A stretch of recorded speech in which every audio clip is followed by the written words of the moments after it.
Welcome to the Executive's View, the sports podcast where the stakes are high and the debates are fierce. Please welcome your host, Aaron Sirius Simmons, alongside co-host Barry DeVille Jordan. Each week, we bring you into the boardroom where the elite minds of sports converge. From the gridiron strategies to the business behind the ball, we tackle the hard-hitting questions and give you an insider's perspective. So pull up a chair and join us at the table where champions are made and legends are born. This is the Executive's View. Let's get down to business.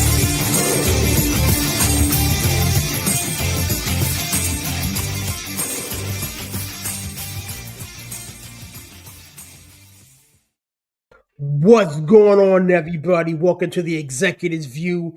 My name is Aaron Sirius Simmons, and this is your view from on top, man. You could be anywhere in the world, but you're here with the executives, and I do appreciate that.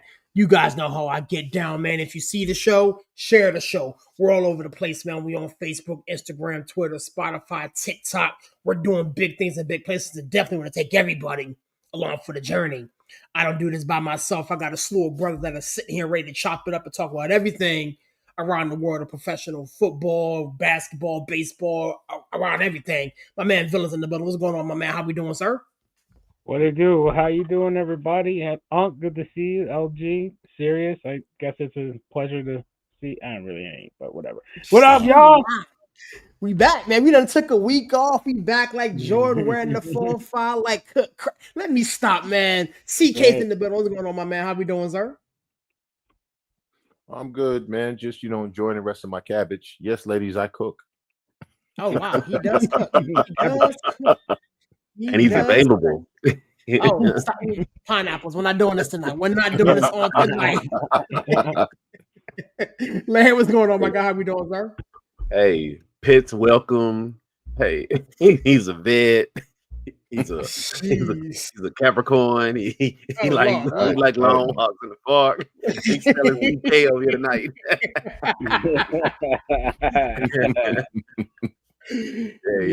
He'll meet up at the coffee shop, ladies. They're just letting you know. Hey, look. Wow. But man, I'm good, man. We missed last week, bro. Hey, or the bingo hall. He meets you at the bingo hall, right? Bingo hall. You know what? Yeah. I don't. You know what? That's 7 o'clock special, man.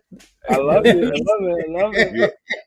Hey, look, all ladies, if you're a vet, definitely come through. He love to share some vet stories with you. Hey, look. He likes to see him move a mind, change a thought. You know what I'm saying? He's trying to move the body and change the thought. All the things. But yeah, man, we missed last week, man. I had to see my Astros win a game. We all had a couple things. We're gonna keep it moving, man. We're gonna keep the momentum going. Good. Yeah, man. You know what? It was good to take a week off, man. Recharge, man. We're about to really go, pardon the expression, balls to the wall here, man. With football and MLB playoffs and postseason. NBA's about to come around the corner. College football's about to kick off, man. We about to be going all over the place. So it was definitely good to take a week off and kind of recharge and get back to our source for a little bit. But now it's time to work, man. I'm not going to waste anybody's time, man. We got a lot to talk about on tonight, and I'm not going to waste anybody's time. Wanted to start a little bit of a softer topic, man. Baseball season is, I don't say it's coming to an end, but teams are really starting to jockey for position themselves. Division races are pretty much in full swing. We do have some teams that are kind of out of the thick of things that are just going to be thorns in the side of those teams that are trying to, make playoff positions. The Detroit Tigers are pretty much, I think, about to win that Central. We do got some divisions up for grabs. Obviously, the AL East between three teams there. The Blue Jays currently leading that division. You got the Yankees and the Red Sox 5 games back, respectively. Your Astros are in the AFC, the American League West, currently got a game and a half up on the Seattle Mariners. The Texas Rangers are sitting still in sniffing position, so you really can't count them out, but I'll let you talk about that. Over on the NL side, the Philadelphia Phillies kind of lead the NL East. They're 5.5 games up as we enter play tonight. The Mets is pretty much a 2-team race there. NL Central, Milwaukee, and that's about it. Question mark. About 8 games up. The Cubs are kind of 8 games back, and then the Dodgers, the Padres, and that's pretty much it coming out of the NL West. So there's a lot of moving pieces going around. But I want to kind of get you guys to talk about the lay of the land. You don't have to necessarily say on your specific squad. I mean, we do have 3 Yankees fans here with an Astros fan in the cut. But what are you seeing around baseball, man? Like, how do you feel this is going to shake out if you come down the back 9, get ready for fall ball? Larry, talk to me, man. Where's your head at, bro? I mean, I always got to start with my Astros. I'm gonna just say, man, we hold it on. Look, it's like a roller coaster over here. Hey, I know I'm talking to 3 Yankees fans, but it's a roller coaster over here, man. Look, hey, some days we win in close ones. Some days we getting our backs beat in because, man, oh my God, yeah, they hadn't scored a run in like 2 games, and I ain't talking about like no 3-0 losses. I'm talking about like 10-0 losses. Yeah, so we holding it down. Like I told our brother Steve the other day, I say the good thing is when we lose, Seattle lose. So hey, look. So we holding on by a thread, man. Hopefully, like I say, with the Astros, their biggest thing is getting bodies back. It seems like every time somebody come back, somebody get hurt. The good thing is that we got Garcia and JP France. They pitching rehabs, and Alvarez he started his rehab. I think today or tomorrow. So yeah, we got some people coming back, which is a good thing. Other than that, the only other thing I can say around baseball is the Brewers. The Brewers are look, we thought it was gonna be a runaway with the Dodgers, but the Brewers are literally just crushing everybody. They crushing everybody. So it's like, Yeah. I don't know. We might be seeing, like I said, we might be seeing Brewers and I don't know, somebody World Series because they had it in fish grease. That's all you can say. The thing is with the Milwaukee Brewers, and then I could ping pong this around. When you start dealing with the National League, I mean, the Dodgers got the pedigree. The Dodgers got it in spades. So could they just be just in the cut, just chilling, waiting until October before they flip a switch and run through the whole conference, or do we really believe the Brew Crew has enough what it takes to knock them out of a series? I'm a fan of a hot team, bro, and a hot team this late in the season. Man, we've seen it over and what was a couple of years ago when my Astros lost to the Nats. They were just hot. Yeah. The Nationals was just nobody saw them coming until it got around right about now, August, September, and the Nationals just got hot, bro. And when a team get hot like the Brewers, man, look, you better step away from that fire right about now because them Brewers is on, like I say, they on fire, and it's gonna be hard to beat them. It's gonna be real hard to beat them, but we'll see. I'll let the rest of the guys jump in. No, I was just gonna say I really like what the Brewers are doing. Obviously, they're the hottest team in baseball right now. I think they have the best record in all of baseball. I don't know about them in a 7-game series. I think you get past Freddie Peralta, who's quietly, and I think Uncle say it, one of the best pitchers this year. I think he leads the league in wins, right? After him, that rotation is kind of thin. You know what I mean? So, you get that game 1 win, or if you better win that game 1 because after that, Quentin Preston he's solid. But then, like, I don't know, your third is Jose Quintana. I don't know. Like, you know what I mean? It's like, it's not wowing me. Their numbers look good on paper, but like in a 7-game series, it's a little different. So I don't know. I just don't know if I can trust the Brewers in a series against like the Dodgers or even the Phillies. Even though I think Zach Wheeler is on the DL or IL. I mean, I DL on the IL with an injury. So hopefully he can bounce back. It's crazy. The Mets have been an awful baseball team lately, but in the thick of it, right? Kind of hanging in there, right? So the National League is a little tighter. The American League, I think there's 5 teams, and then there's kind of everybody else. I don't know if the Guardians and the Royals have enough in the tank to make a push. The Rangers look like they've kind of fallen out of it a little bit. I mean, you would know better than me, Larry, right? with how they've been playing lately. They doing Ranger stuff. It's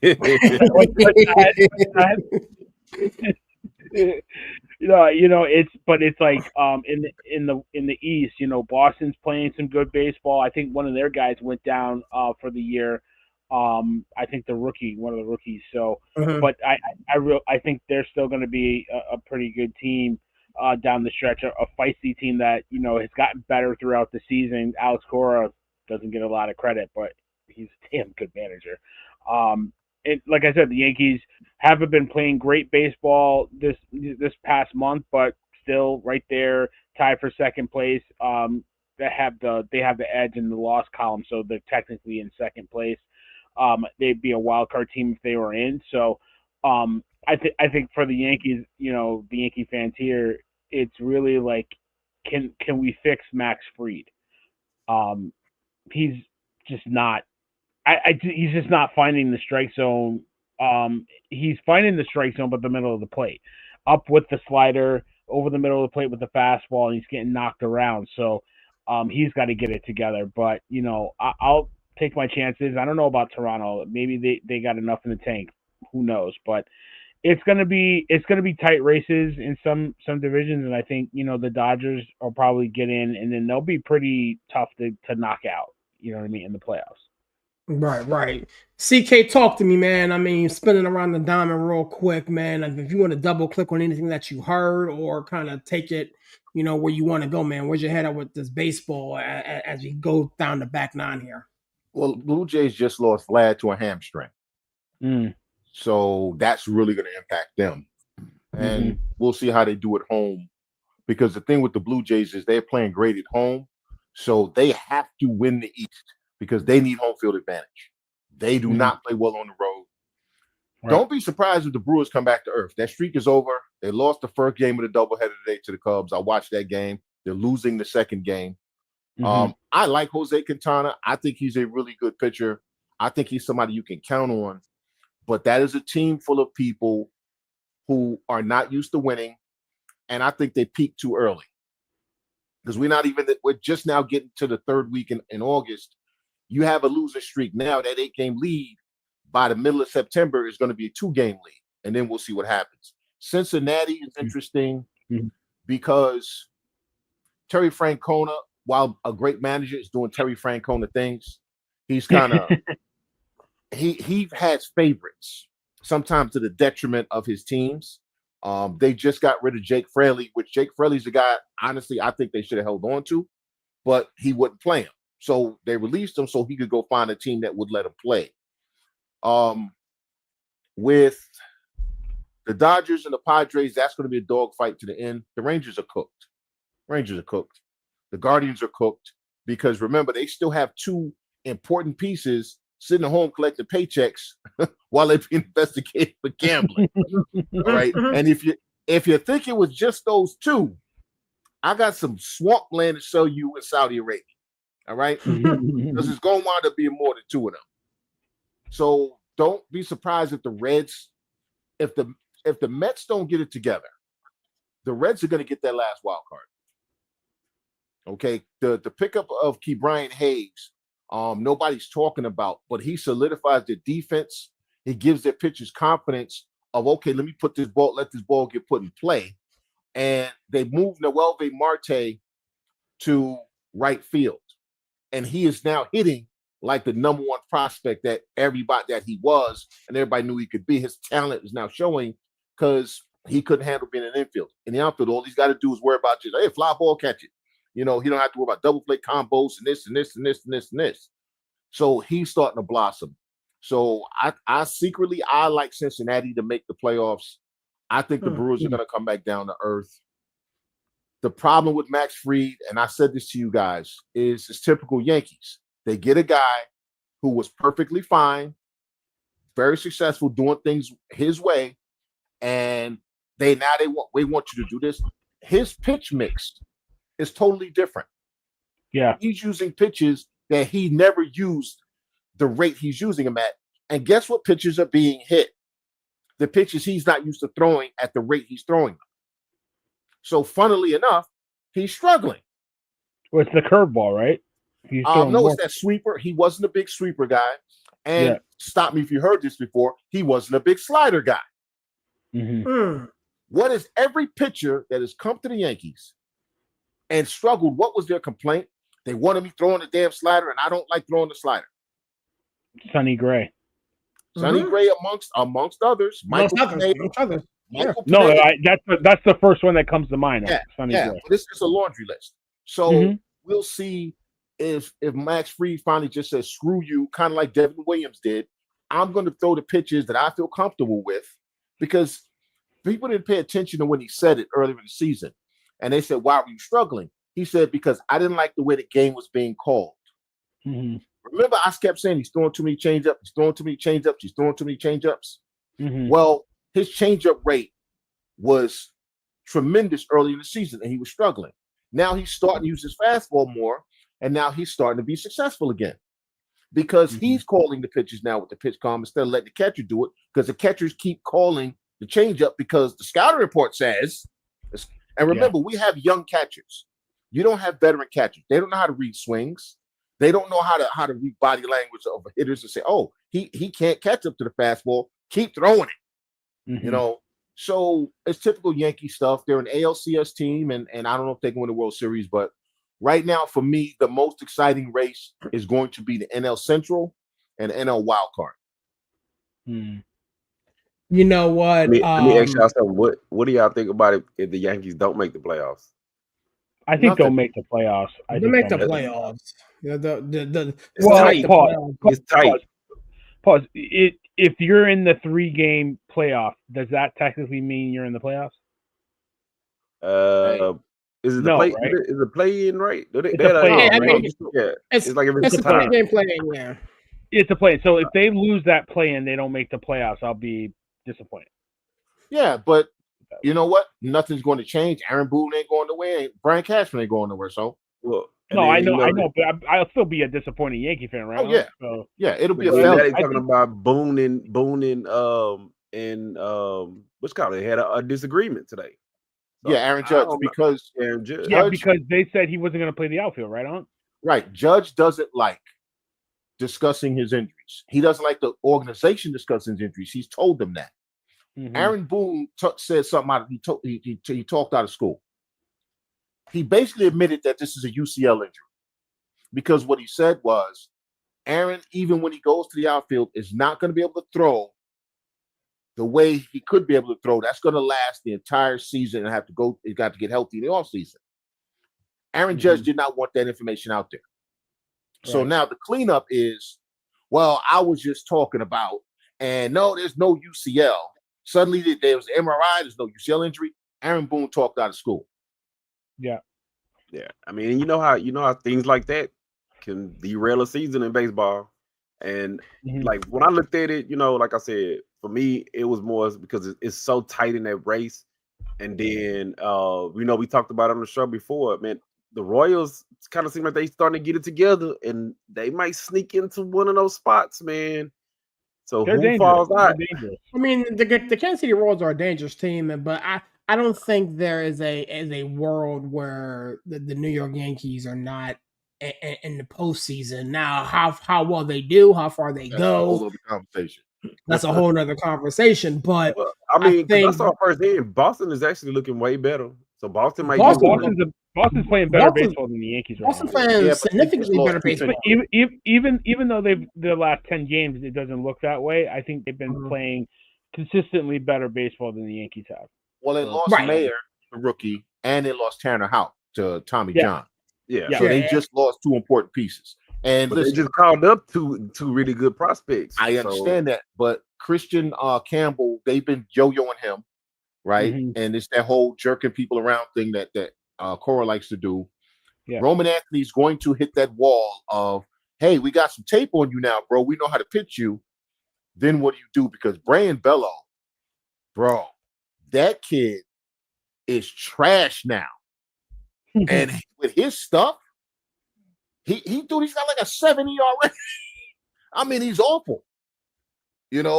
So Boston, they have a ceiling this season. This season they have a ceiling. Next season is when Boston's going to be extremely dangerous. Right. I think for me, gentlemen, and I'll keep it short and sweet. We talked about the race we're looking forward to seeing. Again, I'll mention the NL Central. Um, the NL West is going to be fun to watch because the Padres aren't going anywhere.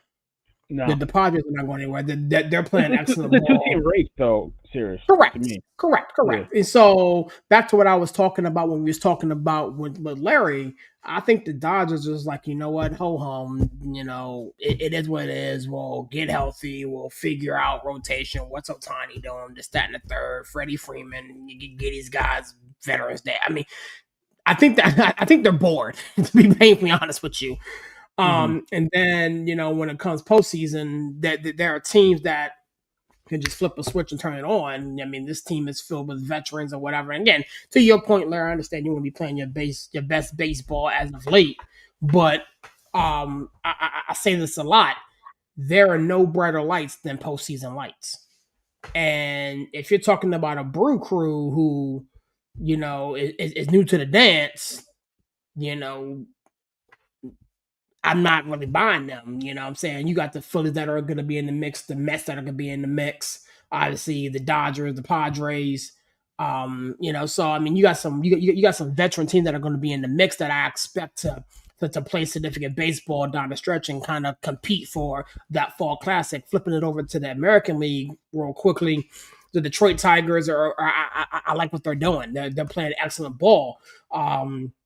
This Astros Texans AL West battle for whatever, it's going to be fun to watch. But ultimately, I think the Houston Astros start to solidify themselves and pull back ahead. I mean, when we was last on air, the Astros I think had like a 5.5 game lead in that division or something like that.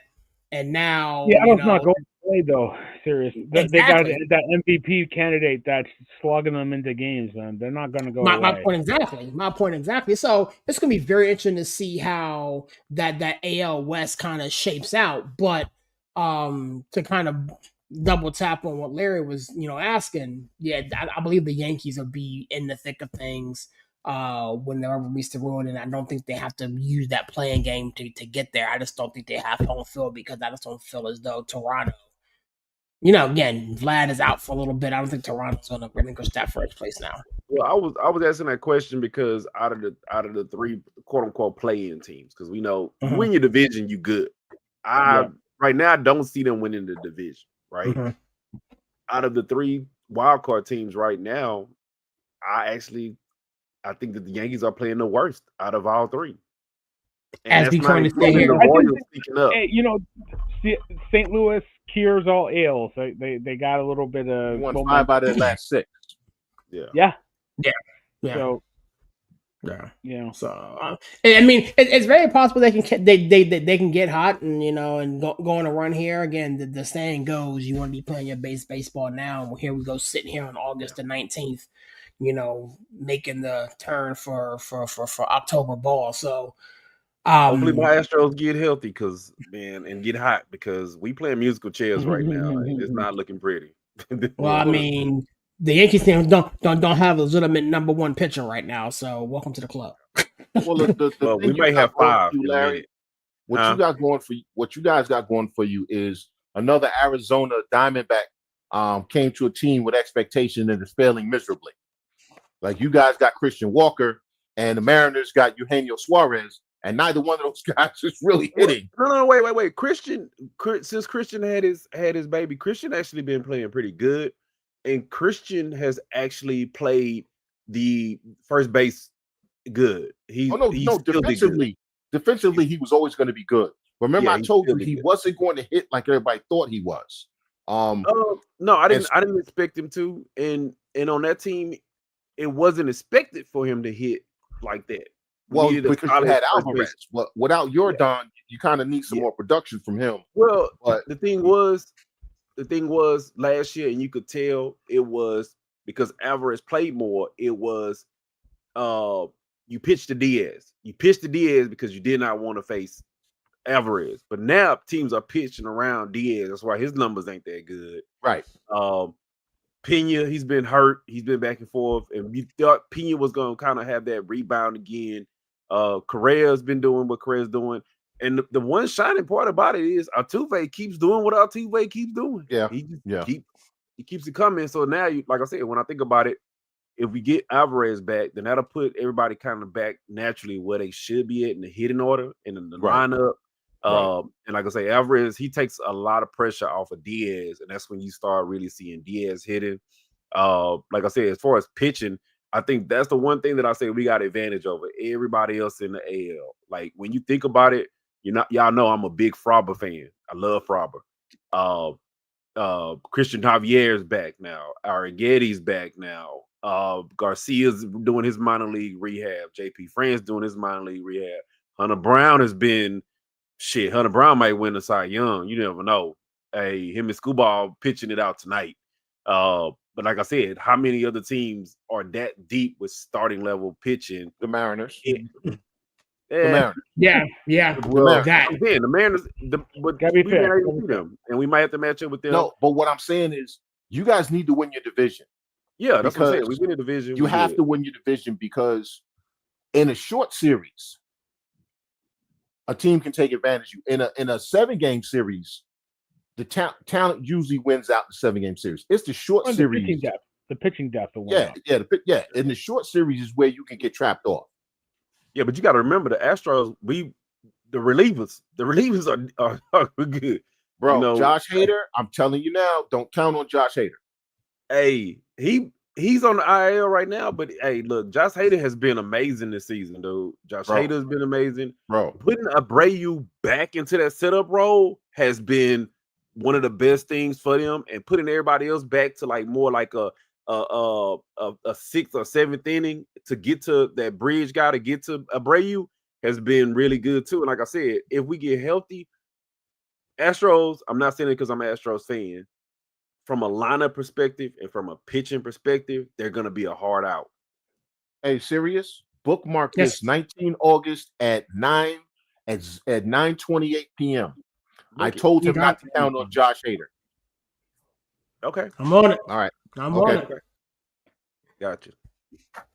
So anything else baseball-wise before we pivot and really start talking some football? Anything else? Yankees suck. So did the Astros. Anyway, let's talk some football. Are you ready for some football? So before we even really crack the top on what we were talking about in the group thread, the Washington Commanders decided to put Brian Robinson up for trade. That's in line with what they've been doing, refusing to pay Terry McLaurin. I said this in the group thread today. Dan Quinn, ran well last year. He did a great job last year with the team that he was gifted. And now it looks like he and the powers that be want to move on from Brian Robinson and Terry McLaurin. Before we dive into Daniel Jones and a bunch of other stuff that I'm sure we're going to talk about, Shedeur Sanders not getting a start and everything else. Like, make this make sense to me. Like, I live here, I work with the team, but make it make sense for me, man. Like, am I missing something? No. This is Dan Quinn doing Dan Quinn things. I remember when he got the job. As far as what the Commanders putting. No, I remember when he got the job, and I said, "Yo, I don't trust Dan Quinn because Dan Quinn finds a way to lose. He finds a way to screw things up. There's something perfect. I'll go back to the Super Bowl, 28-3, bro. All you had to do was call a couple, tell them, look, run the ball. You stood there like, I ain't got nothing to do with that. These are the problem is you have a relatively young team that hasn't experienced winning in a very long time. You don't have a lot of real winners on that team outside of Bobby Wagner, right? Mm-hmm. You got Terry McLaurin and Brian Robinson, who are glue guys in that locker room, respected in the community, but especially in that locker room, especially what Brian Robinson's been through. And you're going to do them dirty. Because here's the thing. You could have moved Brian Robinson at the draft. You could have moved him long before now, because now if you trade him, first of all, Who's going to take him right now? Nobody's taking him right now because everybody's rosters are pretty much set, right? So you're not going to get anything for him, but you're also not going to play him. You're literally telling him, go home and we'll figure it out. How you think that's playing in that locker room? Now you got Terry McLaurin, glue guy, leader, right? Your quarterback's favorite target. And I told y'all when they got Deebo Samuel, I said they think Deebo Samuel can replace Terry McLaurin. But no. They got Deebo Samuel so they could get rid of Terry McLaurin. And now, so I don't care about preseason, bro. When it comes to crunch time and they have a couple losses, the voices of a Terry McLaurin, the energy of a Brian Robinson can help stabilize the locker room, right? Because now people are looking at Dan Quinn side eyes now, and some of those coaching decisions he made last year that were questionable, but they worked out because of Jaden Daniels. We all know you have that magical year, and then you have the year with all those things those coin flips that went your way, that ball that bounced your way. They suddenly don't bounce your way no more. Watch and see. Dan Quinn is screwing this up. Him and Andrew Peters, they're screwing this up. Talk to me, Larry, man. Where's your head at? And if you want to bounce around the rest of the league, I mean, you got Justin Jefferson coming back from a hamstring and Matt Stafford returning from a bag. Man, talk to me. Where's your head at, bro? Dude, so the rumors has been floating around that Brian Robinson got a spot waiting on him over here on these Niners. We need a running back. Hey, look, we need one. We already have one. And they talking about 5th round pick. I mean, we have one, but I can tell you right now, we need to preserve CMC, preserve Garindo. And the one thing, CK, I'm gonna say one of your trigger words, man. The one thing about a Shanahan offense is love multiple running backs. Love them. Let me get the dump button ready. And we got all right, we're good. Let's rock. Hey, he gotta get over it at some point, man. You gotta get over it, man. But yeah, that's the one thing about a Shanahan offense is multiple backs. Hey, we'll take him with open arms. Hey, Brian Robinson, come on over here. If you're watching, hey man, go ahead and call your agent. Tell him put in that trade request. Come on, we'll take that 5th because they only want like a 5th round pick for him, which is crazy that you would rather move on from him. And I get it. Maybe I'm just weird like that, y'all, and call me crazy. These guys are literally willing to take a chance on unproven young running backs than to keep the proven running back that you have, right? You could see a guy who just ran for 1,000 yards or 1,100 yards, and they're like, yeah, well, you know what? He's 27 now. We got these 22-year-old young running backs who ain't rushed for a yard in the league yet, and they willing to take a chance on them. And that's what the rumors are saying. Washington would rather run with their young guys. And well, let me ask you this. And I don't want to cut you off, but I kind of want to get this in. I'll go right back to you. I like to say this on this show: styles make fights, right? Cliff Kingsbury's offense may or may not be catered to what Brian Robinson and or Austin Eckler do well. Oh yeah, so watch yourself. I mean, again, you're talking to a guy who's been to training camp down here, and working the games and whatnot. And so when you kind of look at how B-Rob, functions and how he runs. He's not one to come out of the backfield and catch passes. He's not one to do a lot of different things that Cliff Kingsbury is going to need for his offense to be effective. He is pretty decent in pass pro. He can pick up a blitz. But for me, it's just that this whole offseason for the Commanders has been messy. Because before Larry says that, Austin Eckler can't stay healthy. Why wouldn't you trade him instead of Brian Robinson? But Austin Eckler's not your number one back. I don't think that's the guy that they're looking at. I mean, he's the number 2 right now, but they talking about promoting one of the other younger guys up to the number 1 and letting Austin Eckler be. They really like the rookie, the 7th round pick, Krotsky Merritt, and they have the 3rd year back Rodriguez, who they like too. So what I heard is that they knew it was a crowded backfield. I think they just want to not cut their losses, but go with the younger guys. And I don't really feel like they really ever had confidence in Robinson.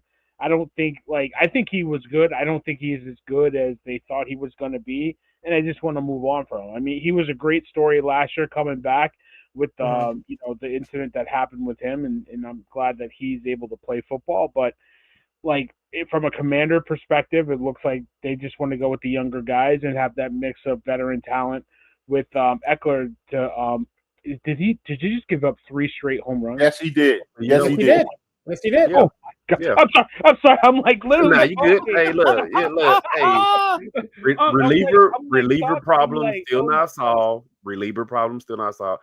But I'll say this: I think one of the reasons why Washington wants to move on from him too. Y'all got to remember, Debo is good for 5 to 10 carries a game. But he's not your running back. That's not the guy. And the thing is, he also can't stay healthy, bro. He doesn't want to do that anymore, bro. That was the issue with him and Sam. No. Take that back. They brought him in here to do. They've got a running back room. They've got Debo. If you've seen this kid that they got, Crockett Merritt, they like him. I think I've seen him. He's pretty good. Yeah, I've seen him, but I'm telling you is that, mark my words again, what time is whatever it is, Debo is going to get some carries. Yes, he is. And he's going to get hurt. I'm not saying he's going to be in the backfield. He's going to get some jet sweeps. Debo, his problem was he did not want to, quote unquote, be a full-time running back with the Niners. He didn't want to take 30, 40 carries a game. He didn't want to take 20 carries a game. He wanted to stay taking his 5 to 8. That's why it's actually in his contract that he gets paid extra because he takes carries. So Debo he likes those type of things. He loves those jet sweeps. He just don't want to have to be lined up behind your quarterback. He don't want to do that. Larry, so nobody's disputing that, Larry. It's what I'm saying is this. All I'm saying is this. They're making a mistake. And I'm telling you this right now because you don't know if this kid has fumbleitis yet because he hasn't played in a real game. Okay. I'm with you. With you. You're counting on 2 guys who have a history of being injured in Samuels and Eckler. Okay, as primary, you can say he's number 2, but he's a primary part of that passing attack. And if he can't be on the field, then who are you throwing to? If this young running back starts fumbling, who are you going to? Listen, the person that what am I trying to say? Character matters sometimes. Character matters sometimes more than ability and fit. Sometimes your best fit is the person that galvanizes people. Whether or not they are can excel at what you ask them to do, the fact that they can galvanize everybody matters. These 2 guys galvanize people, and the Commanders are making a big mistake. Well, you know what I'm gonna say, TK? I hope they are because I'm a Giants fan. So you know what? I'm gonna say this right. Background. I don't give a damn. No, I do care, but real quick, Larry. Honestly, I think this rookie is better than people think. They thought this kid was a deep league stash. This kid might be a RB 2 or 3. You know what I mean? They really I think he had a 40-yard run in the game against last night. Did you see it, Larry? He had his first carry. Yeah. So they really like him. I don't see anything far to say why not. But see, here's the thing. Here's the thing. And again, Larry, I'll go back to you. He can be great, but you don't know what he's gonna do when the game's matter. Okay. You feel me? And so we don't know what anybody's gonna do when the games matter. You know what I mean? So I can understand, them liking the guy, keeping them, giving him a hat, keeping him on the roster, this, that, and the third, not risking him going to the practice squad, but to openly shop B-Rob without understanding what this dude does when the lights come on September 7th or whatever it is. Yeah, September 7th. You know what I'm saying? It's a little bit premature, and then you times that by the amount of dysfunction that's going on right now in the organization regarding, Terry McLaurin. It's just something sniffs, something smells foul. So something smells incredibly foul. And you guys know who I talked to a bunch of commanders, and I work for a former commander, and he and I had a conversation about Terry McLaurin, and I was like, bro, what are y'all doing? And he said, it's going to work itself out. I'm like, no, I don't think it is. You like with this late in the game, like he's ramping up to get back on the field. That's how, to Larry's point, that's how soft tissue injuries and all the things start happening. And next year he's a free agent. You know what I'm saying? So what is the incentive for Terry McLaurin to go out there and ball out when the team that he's balling out for doesn't care about him? You know what I'm saying? And he's a free agent the following season. So something smells fishy. Something smells wrong. And I hate what it's looking like for the Washington Commanders. Larry, let me go back to you real quick, and then we'll move. Oh, you know what? This is something I wanted to drop on y'all real quick, right?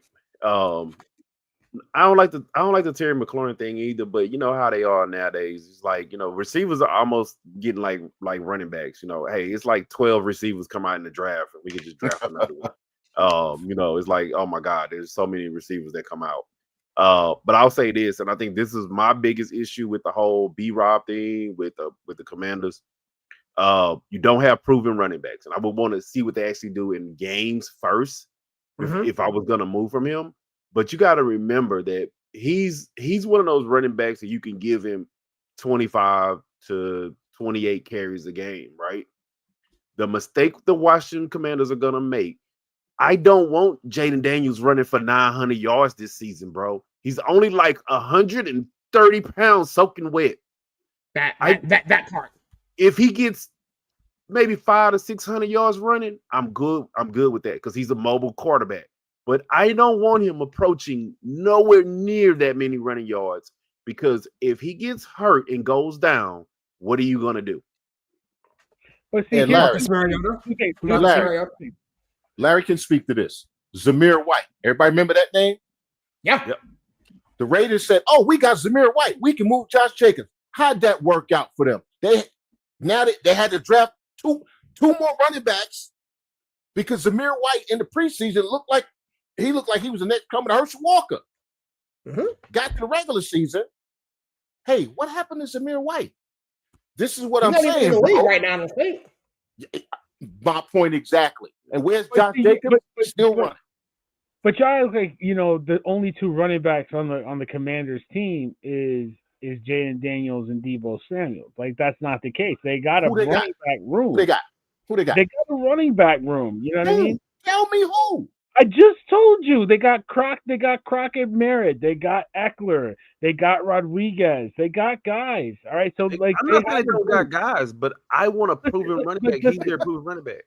Listen, I don't care about proven running backs. All I care about is, as a Giants fan, I approve this message and I approve of what the Dude, I don't want my 170-pound quarterback running for 900 yards. As a Giants fan, I approve this message and I approve what the Commanders are doing.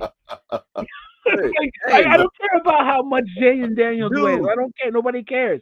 Wait, Barry. What I said earlier? Commanders, you're doing a great job. Dan Quinn, coach of the year. Hey, Barry, but what I said earlier, hey, as a Niners fan, I want all three of those teams to kick the crap out of the Cowboys. Hey, look, exactly. My enemy of my enemy is my friend, and I will. Cowboys are doing it to themselves. I ain't got to worry about them. They too busy doing red carpets for Netflix instead of trying to sign the guy. Oh, my bad. I didn't want. You know what? You ain't talking to him in 3 months. You ain't talk. How you not talk to this dude about a contract extension in 3 months? Because it's Jerry Jones. But you doing red carpet. You're doing red carpet. Dude, look, y'all know how I feel about the Cowboys, but I can taking pictures of Troy Aikman and Michael Irvin now, man. If this was the offseason and you ain't talked to his agent in 3 months because the contract coming up, but we're literally going to the last preseason game. Larry, you act like you don't know who he is. Really, Larry? You are literally going to the last preseason game and you haven't talked to his agent in 3 months. Agent who? What his name is? Listen, exactly. He ought to be ashamed of himself, man. Absolutely garbage. It's like, you know what? If it takes Denzel Washington to drop some knowledge on you, you know, it ain't about, you know, box office. It's about award. Like, when that's happening, you got a problem, man, because he's absolutely right. You only care about the money. What the valuation just came out, right? That the Cowboys are the most valuable NFL franchise. The Giants are in the top 5, which is crazy, but not crazy because they do make a lot of money. But that's all he cares about. That's all he cares about.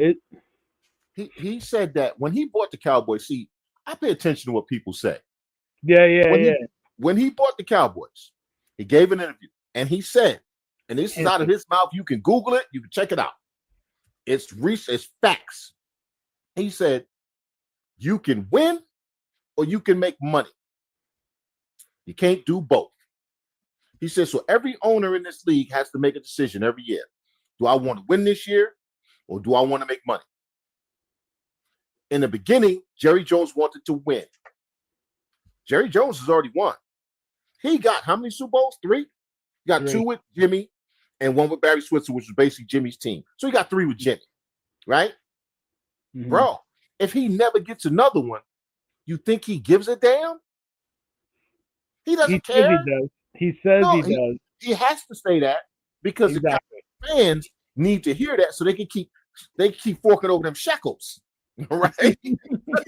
Okay. So now Jerry's world, you know what I mean? Exactly.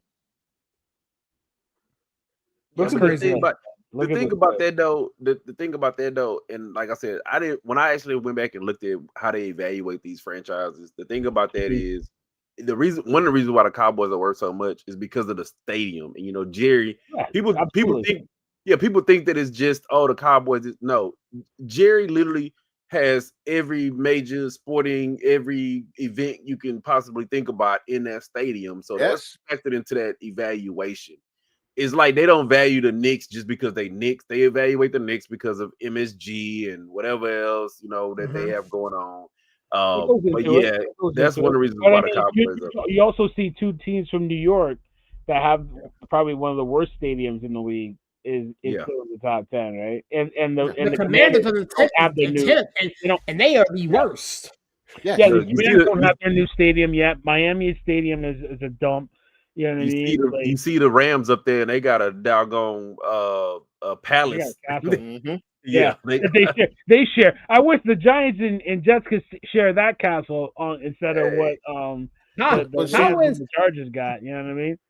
And keep in mind that Jerry built that palace out of his own pocket, and he's getting all the money back, plus the tax breaks, plus everything else. So he ain't got to share that dough with nobody.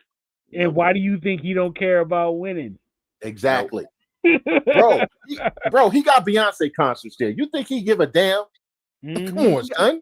We ain't even got into he have fights there. He have Canelo fights there. He has at least he's guaranteed a big 12 playoff.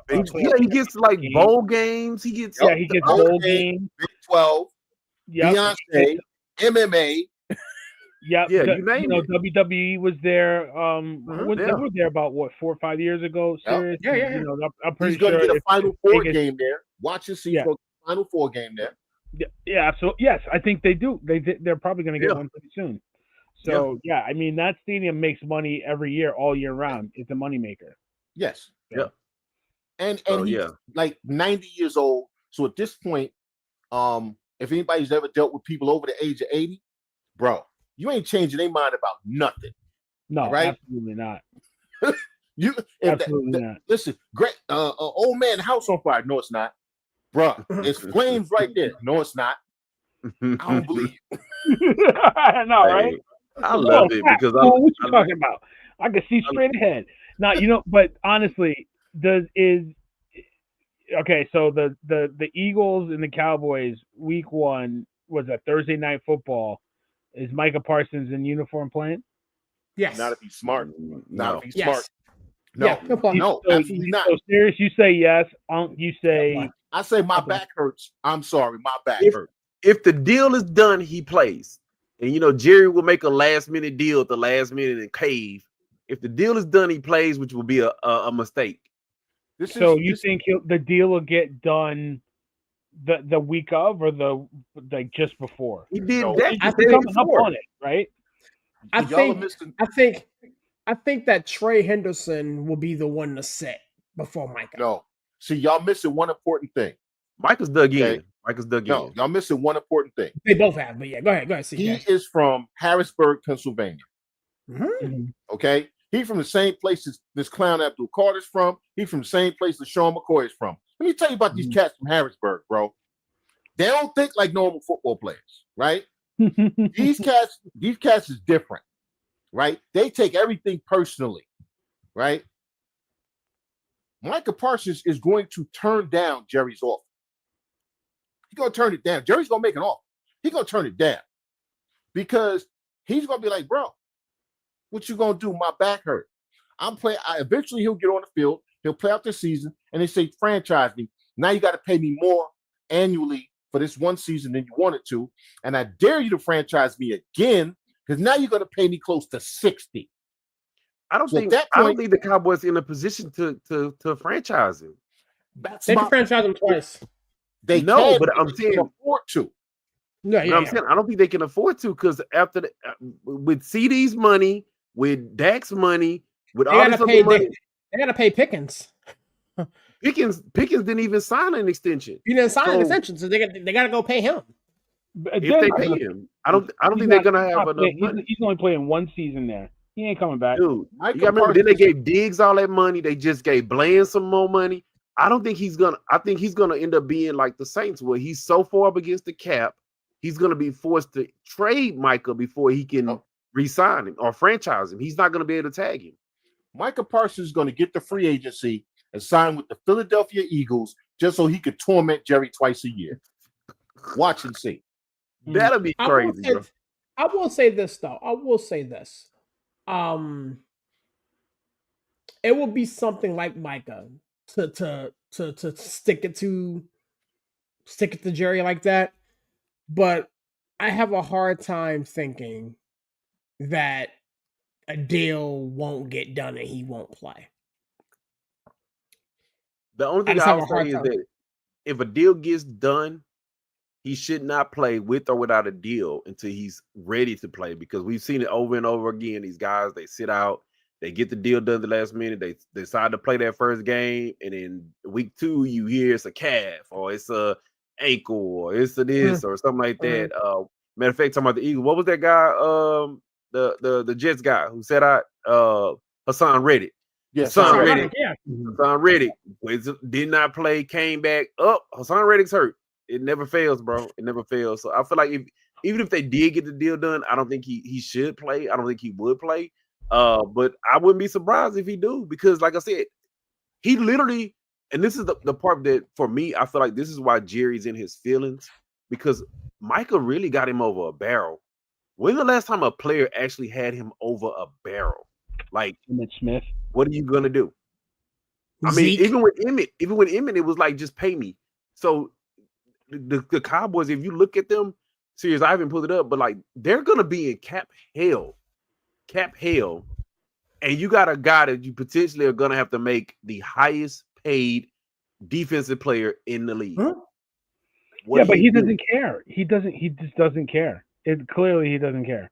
And I'm here for it. I hope Micah gets signed, gets his bread, and sits out 2 games to get right. That's the smart thing to do. Right now, if I'm Micah, the number's 44. Yeah. The number's 47. I said 47. No, because right now the highest is 41. I want 44. And if Trey Hendrickson gets 42, now I want 47. I want 47 because you got to think about it. By the time that deal gets old, he might be at, that number might be at 50 something now. And if you Micah and you one of the best players in the league, do you really want to be the 7th highest paid defensive player by the time that deal gets to the end? That's why I don't think he's gonna take any deal Jerry offers and say franchise me and then franchise me again, so you wind up paying me close to 60. And this is the even funnier part about it to me, and y'all gonna think I'm laughing. If you look at the highest paid Cowboys, they are players that nobody wants. So it's like Jerry can be like, "Oh, I'm gonna trade Diggs." No, Diggs keeps tearing ACLs. Oh, I'm gonna trade Bland. Oh, Bland stays hurt too. That's why. Why would you pay Pickens? Why would you pay him? Like the only person that somebody might take off his hands would maybe be CD. Listen, a lot of teams will take Dak, bro. Don't do that. A lot of teams will take Dak. I don't know, man. I don't It's a know. lot of listen, bro. You think Indianapolis Dak Prescott right now over Daniel Damn Jones? Oh, but at $60 million though. Yeah, bro, but you know that works for some teams. Like you look at how bad Kyler Murray has looked. You don't think the Cardinals would take him? Yep. Not at 60. Not bro, at 60. not every team. No, you're thinking about the Super money. Bowl. I'm looking at the player, not don't. Yeah, don't but I'm look at the saying money. you got to factor in the money because he's the highest paid player in the league. But don't factor in the money. Just factor in the player. Like you have You got to, because if you're trading for him, you got to factor in the money. Larry, we just said this. Every team ain't trying to win a Super Bowl. They just trying to keep their fan base engaged. Okay. Yeah. Now, if I bring in Dak Prescott and I'm a moribund franchise, I got my fan base engaged. I'm selling them on the idea that I'm actually trying to win, even though I'm not. I mean, hey, I'm gonna just say what they had serious like 30 million. Yep. 30 million. And that's not including Michael's 41, not including your free agents that's coming up, not including your draft picks. Is that this year or next year? Because the 47 doesn't hit this year, it hits next year. Let me that's what I'm saying. Let me flip to 2026 really quickly. Yeah, you gotta think about it. He's playing on the 5th year. The extension goes into effect next year. So this is what we're looking at right here, gentlemen. Right. So they're looking at 8 million, maybe. That's just like, how do you manage your finances, man? How do you manage? That's what I'm saying, dude. Dak Prescott is at 74 million next year. That's why I said right now, if you Michael, you got Jerry over a barrel. What are you gonna do? That's the cap hit, right? This is insane. Is that his salary or is that a cap hit? That's a cap hit. That's a cap hit. Cap hit. 74 million. CD has a 38. Tyler Smith has a 21.2. So if Dak's cap hit is 74 million, I trade for him, I gotta take that 74.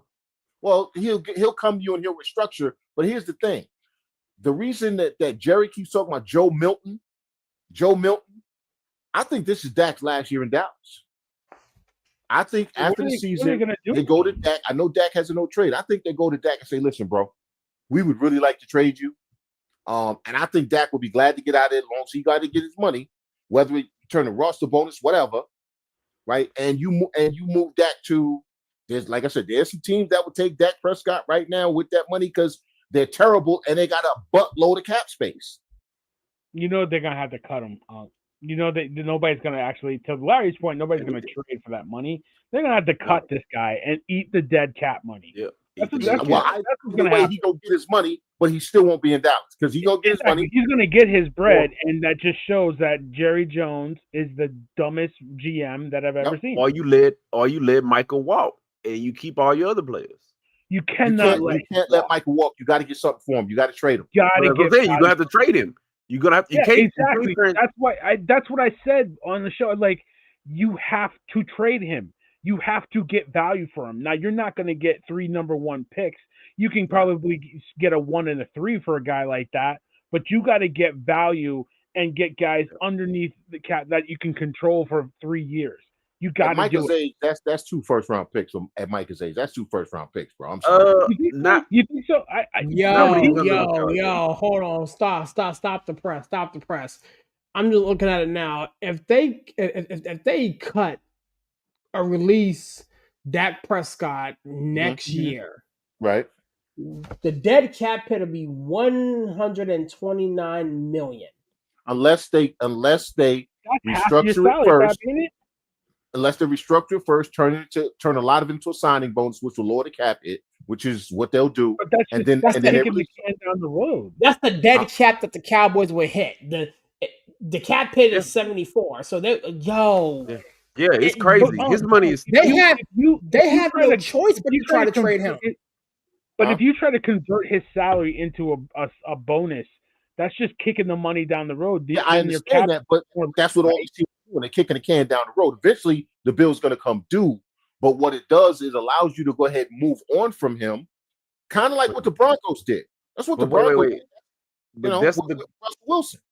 Chandler, but this is the kicker though. You can't trade Dak because Dak has a full no trade clause. No. That's why I said you go to him first and you have a conversation and you say, look, we're gonna figure out how to get you your money, but we need to move you because we don't want you no more.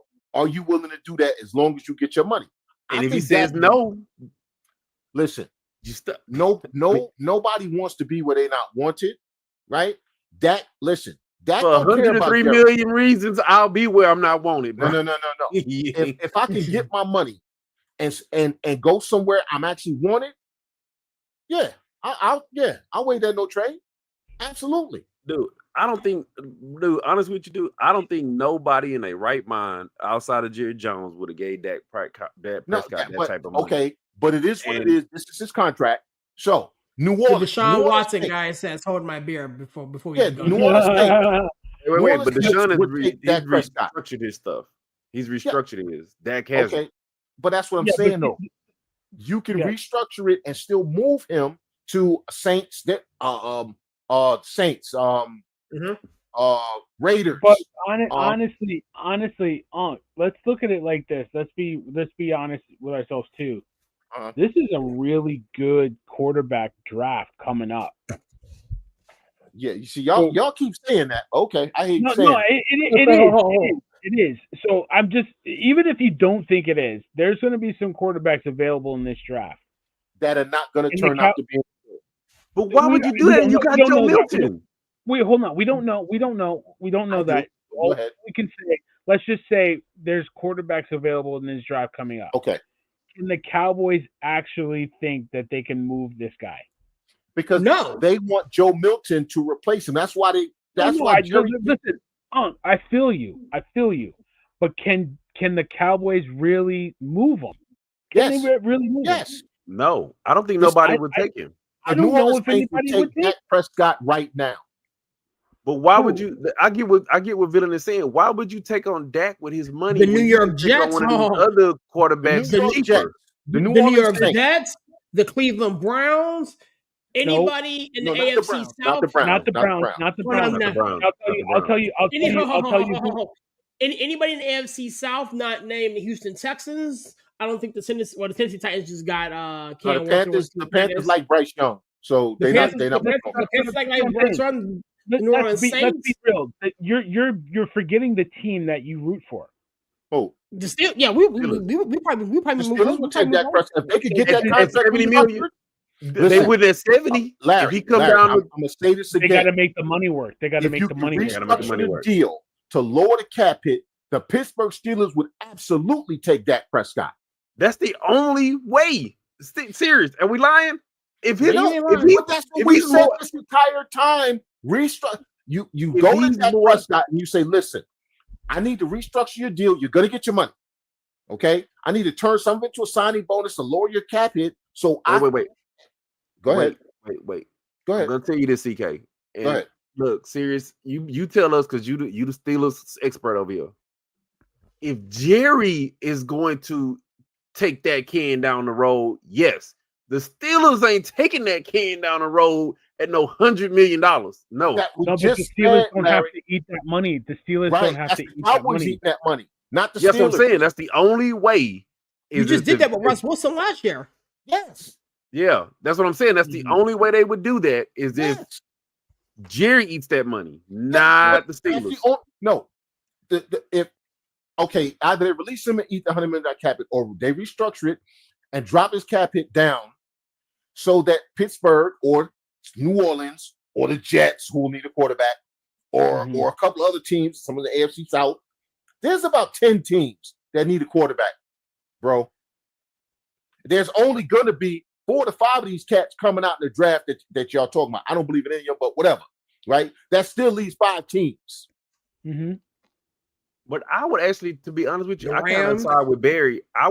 Most of these teams, they would probably take a chance on one of these cheap rookie quarterbacks, then take on Dak and Dak's money. No, you don't. I get you don't like that. That's fine. No, it's not about Dak. It's not about Dak. It's about the money. I disagree with that. I disagree with that because here's the deal.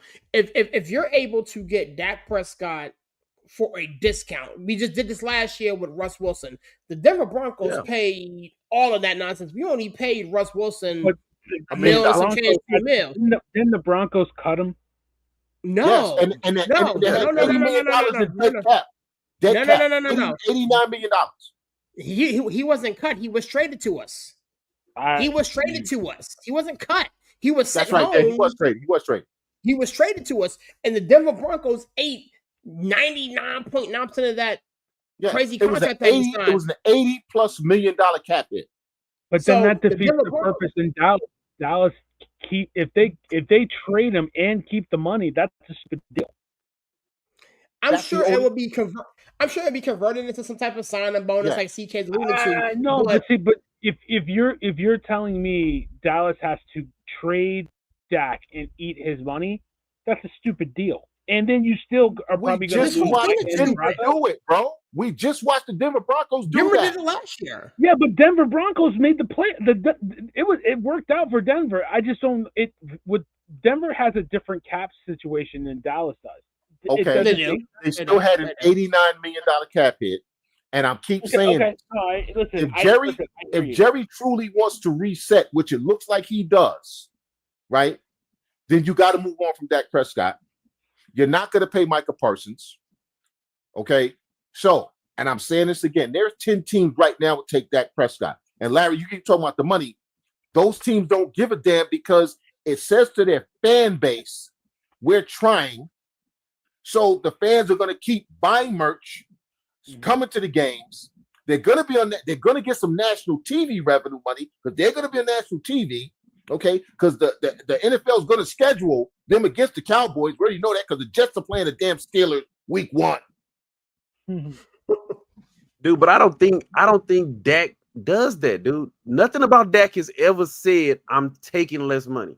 Period. He doesn't have to take less money. He's not taking less money. It's just how he gets it. He's not taking less money. Yeah, we just changing how he gets the money. He's not taking less money. I'm gonna put it like this, bro, and I'm just being for real. And this is not no shade against Dak. This is not no shade against the Cowboys. I think Dak loves the attention that comes with being the quarterback of the Cowboys. And I think that's going to be the killer of if he's going to be traded, he wants to probably go to another prestigious prestigious franchise. And that limits that number even more. I don't think Dak would approve a trade to the Jets, bro. I don't think Dak would approve come to New York. He absolutely would. To the Giants? Not to New York. Bro, the Jets and Giants are the same damn team right now. Nah. They play the same building. Look at it. They play the same building. Don't you put that evil on me. Okay, let's be honest about the Jets and the Giants, okay? I'm a Jet fan, you're a Giant fan. Do either of us think our team's making the playoffs this year? I think the Giants are going to be better than people give them. That's not what I said. Do either of us think our team is making the playoffs this year? And he just spit off the screen. Okay, there's your answer. My point is, both of these teams are basically in a rebuild, right? Now, the Giants, they think they have the quarterback of the future. Whether they do or not, we'll find out. We know the Jets don't. Okay, if Dak Prescott was to get the Jets, who haven't been to the playoffs in 9 years, into the playoffs, what? Man, talk about notoriety. But Jay, that's like the equivalent of getting traded from the Lakers to the Hornets, bro. No, it's not, bro. Don't even do that. Yes, don't is, bro. Yes, it is, bro. Listen, they talk about the Jets when the Jets had damn Mike White as the quarterback. They were leading with them on SportsCenter. Miss me with that nonsense now. I get you got a problem in New York, but listen, let's be honest. I'm talking about when it comes to being the Jets on all these sports shows when the Jets are trash, and I've been a Jet fan for 50 years. When it comes to being a prestigious organization, the Jets don't come up in that conversation, bro. They're always talked about. It's like I said, it's like I talked about it. So notoriety is what you said. You said notoriety. Coming to the Jets makes you notorious. I think that he loves the fact that he's the quarterback of the Cowboys, bro. It's like you the starting center for the Lakers, bro. Of course he does. But if they don't want you, then you got to bounce, man. You got to do it. That's it. Because if he stays, then guess what? Now he's probably going to be number one in Dallas. You think he wants? Oh, and by the way, all those money-making opportunities that he's getting in Dallas, they dry up. You can get that money in New York, and it's the same thing. I don't think he does it. But he get more commercials in New York. But at the end of the day, Michael has him over a barrel. Like I said, Michael basically holds all the cards. I don't think Jerry likes the fact that he holds all the cards. And Jerry knows too. He's telling him I got the cards. Yeah. And Jerry knows. And every day goes by, we've said it on shows, he's losing his team. Yeah. Yep. And this even crazier part about it, and I feel like we've talked too much about the Cowboys. We have. I only give them. I like to give them every little minute that I can possibly give them. But I'll say this, which is even funnier: the teammates have actually came out not for Jerry, they came out for Micah.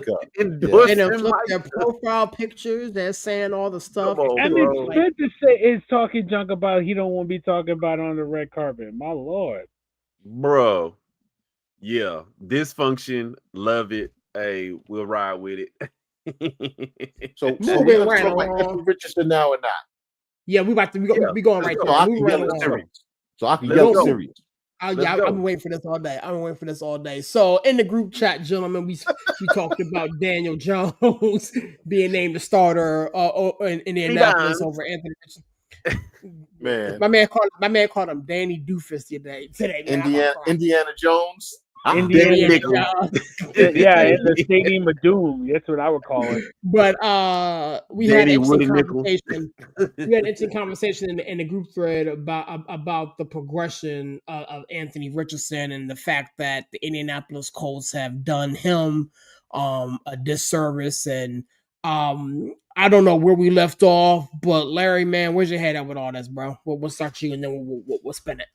Oh no, I want to let CK go first, man. Let CK cook. Go ahead, CK. We gotta let CK cook. Burn, so you gotta let. I really don't want to go first, bro. I want to let somebody else go first. Let me go, because see, listen, I'm the closest. Hey, you the resident Danny Dimes expert, so Barry, you got it. Listen, I think we were talking about it in the chat, and I think Sirius brought up that it's disrespectful to lose your job to that guy. Boom, boom, boom. It's not about Danny. It's not about Indiana Jones. All right. It's not about Dr. Jones. It's about the fact that the Indianapolis Colts have failed. They failed, and they failed the day that they drafted this kid with the number 4. They failed. That this kid is super talented. Should not have been in the draft, but he was in the draft. Fine. But if you believed in his talent, you should have brought in a veteran quarterback to groom this kid and show him how to play in the pros. Because I think Sirius brought it up, the amount of players that are in the league now that he's younger than is astonishing. And it's like, we all said it. I think Unc was the first one to say it. After, I think it was the first or second preseason game, they named him the starter his rookie year, and it was like, huh? Like, he did nothing to earn it, and no slight on him. I like the kid, but it's like, you just handed him the keys to your Corvette, and he barely knows how to drive. That's essentially what you did. You said, all right, go drive on the highway. Do you, fam? Like, it just doesn't make any sense. So it's not about Daniel Jones, and people want to make the narrative, oh, he left the Giants, he's going to go to Indianapolis, he's going to prove him wrong, blah, blah, blah. Nah, man. Congratulations to Indiana Jones. I'm glad he's got a job. I'm glad he's doing his thing, whatever. This is about the ownership. This is about the GM. This is about the coach that are going to be under fire, and they're going to be next to lose their job. They're the ones that are going to be next to lose their job, because you got a super talented kid that's not going to be on this team much longer. And people think his career is over. No, it's not over. He's going to be a Geno Smith. He's going to be a Baker Mayfield. He's going to catch on somewhere else. And he's going to prove that after a little bit of time and grooming, I can do this job.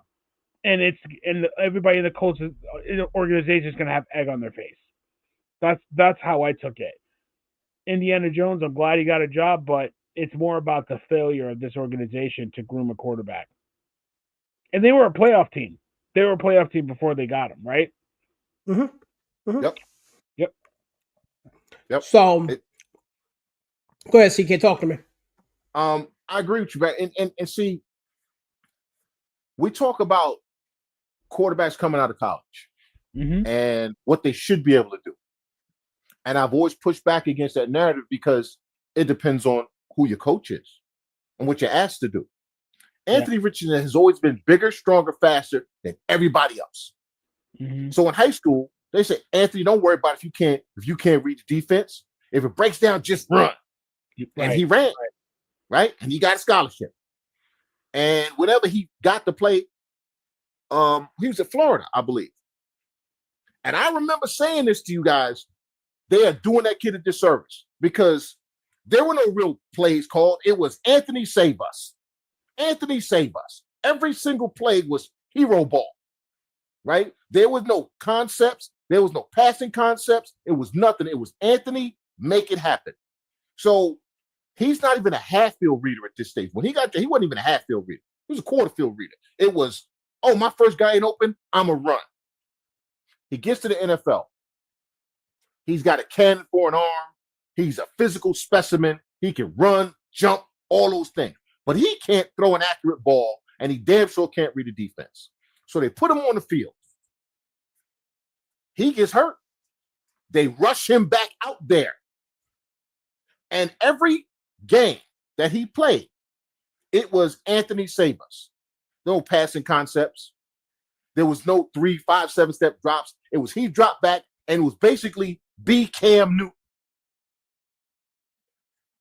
By the way, Cam Newton never learned to throw a forward pass. We put that out there. All right. So he gets hurt again. He doesn't have a veteran backup. He still can't read the coverage. We get to this season. Oh, and then they bench him because he said, hey, I'm tired. Because when he was in Florida, he got to say, hey, I'm tired. Because again, he had no veteran to tell him, bro, you can't do that. You're quarterback, right? Everybody kills him. He comes into this season. They signed Daniel Jones. First preseason game. His hot read is to the right. He's looking left. Never turned his head. He had no idea what coverage he was looking at. Not only is that on him, that's also on the offensive line. The center has responsibility with that too, bro. Where was the center? Where was the offensive lineman to make a call? Because guess what? I know teams had rookie quarterbacks where the center made the shift calls, made the protection calls, not the young quarterback. You know how I know that? Because the New York Jets went to a championship game with Mark Sanchez. You know who was calling protections? Nick Mangold, the center. Mark Sanchez wasn't calling protections. The center was. He would tell him, hey, such and such and such. This is, hey, shift this way. We shift in that way. This is the call. None of that was done for Anthony Richardson. It was Shane Steichen said, Anthony Richardson, save us. Everybody says Shane Steichen developed Jalen Hurts. I say that's a lie. Jalen Hurts, even in college, could read the field, but he never trusted what he saw. What was Jalen Hurts' biggest issue in college? He was hesitant to throw, or he would throw late, or he would just run instead of taking the pass that was there. It wasn't that he didn't see it, he didn't trust it. Shane Steichen didn't do a damn thing for Jalen Hurts. Jalen Hurts went to play for Lincoln Riley, right? Who got him to kind of believe in what he saw. As the years have progressed, Jalen Hurts has become more and more comfortable with what he's seeing. So now when he sees it, he throws the ball. Is he still not as accurate as he could be? Sure, some guys are just inaccurate. It is what it is, bro. But if you watch Jalen, he's decisive. So everybody said, oh, the comp was never Jalen Hurts. Shane Steichen didn't develop Jalen Hurts. Jalen Hurts just had to learn to trust what he saw. Anthony Richardson doesn't know what the hell he's looking at. I can't get better if I can't read, bro. You can't ask me to write a poem. Right? First, teach me how to read. Right? Then teach me how to write. Then teach me sentence structure. Right? Then teach me cursive. Anthony Richardson is still in his ABCs. He's still trying to figure out, you know what I'm saying, his vowels, A, E, I, O, U, and sometimes Y. Why? Why? Why am I doing this?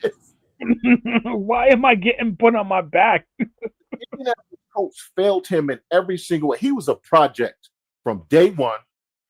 And we said this on this show when he was drafted. He's a 3-year project. He should not have seen the field for 3 years. The Colts are doing him a favor this season, whether he realizes it or not. I hope Daniel Jones starts every game. 1, they're going to fail miserably. 2, Shane Steichen's going to be fired, so will Chris Ballard, who, by the way, got Andrew Luck. The same GM who made Andrew Luck quit football. And we trusted this guy to develop a quarterback? This the guy who made Andrew Luck quit football, man. All right? Anthony Richardson is going to get cut after this season. If he's smart, he will go to San Diego, San Francisco, Kansas City. Where else? There's one more place to go. Anywhere to learn. Buffalo, Baltimore. Baltimore, and sit for another year. Minnesota. Yeah. And learn how to play the quarterback position. He doesn't know how to play the quarterback position. In the pros. In the pros. Is some of that period because he didn't do it in college, so he don't know how to play a quarterback position. Period. Exactly. So yes, I will give you this, Sirius. 20% of this is his fault. 80% is the Indianapolis Colts. But I will give you 20% is his. I'll say 75-25, maybe a little higher, just because he should have never came out. I think he listened to the hype. He should have never came out. And one thing, and I'll let you guys go. I'm sorry. I don't listen to Cam Newton a lot, but one thing that I did see that he said struck me was that he had to sit behind Tim Tebow in college and learn. And he didn't learn necessarily how to play the position, but he learned how to be a leader, right? He learned from him, and like it takes a guy that Cam is better. He's a better football player than Tim Tebow, but it takes a lot for somebody to say I sat behind somebody, a Heisman Trophy winner, and learned.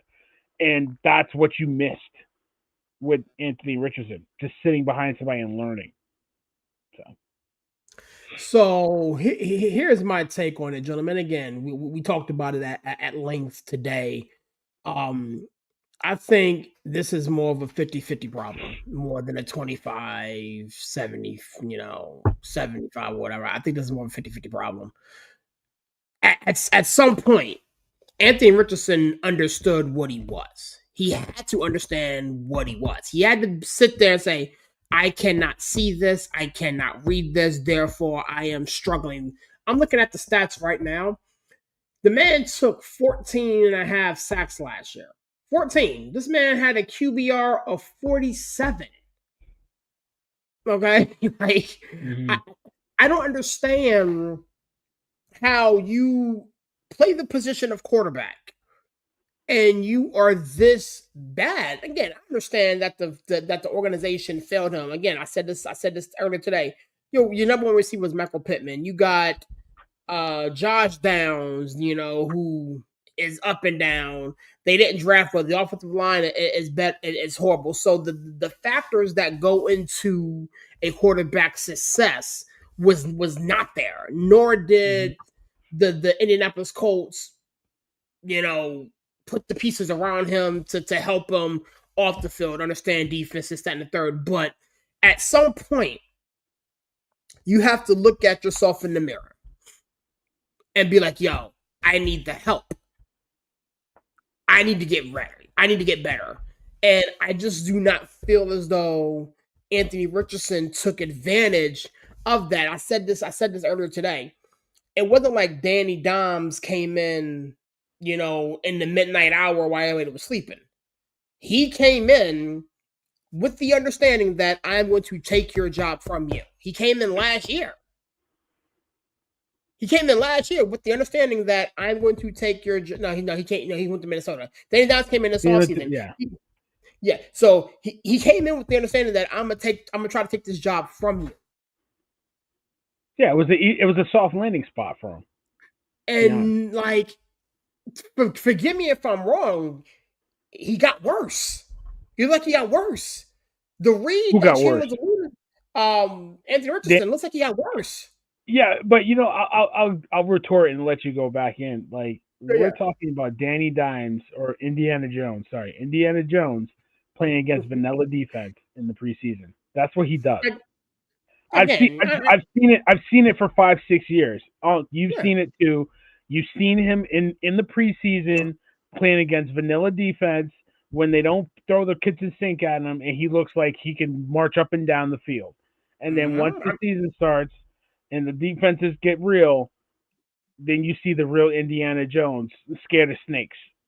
All right. I mean, he's seeing ghosts, like Sanchez. No, well, yeah, well, I'll just say like scared of snakes. I hate snakes. And, you know what I mean? Like that's Indiana Jones because I listen. I watch all the Indiana Joneses. I can go in all day. But honestly, my Raiders of the Lost Ark is my favorite one. You know what I mean? So. To your point, though, villain, like you understand what Danny Jones is. You know what I'm saying? You understand that. We sat here and watched that. So again, the inner competitor in me would not allow somebody who I feel as though I'm better than to show up to my house and take, my lady and go to dance with her. And that's essentially what Danny Jones did. How old is he, Sirius? Cool. He's a kid. Anthony Richardson. He's 21. 23. And he has always been given things. No one has ever asked him to do better. No one has ever asked him to study. No one's ever asked him that. You have children, bro, right? Oh yeah. If you never ask your kid to take out the garbage, right?